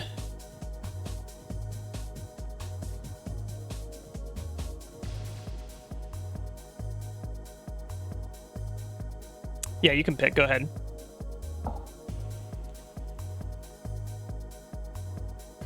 I'm a little bit sleepy today.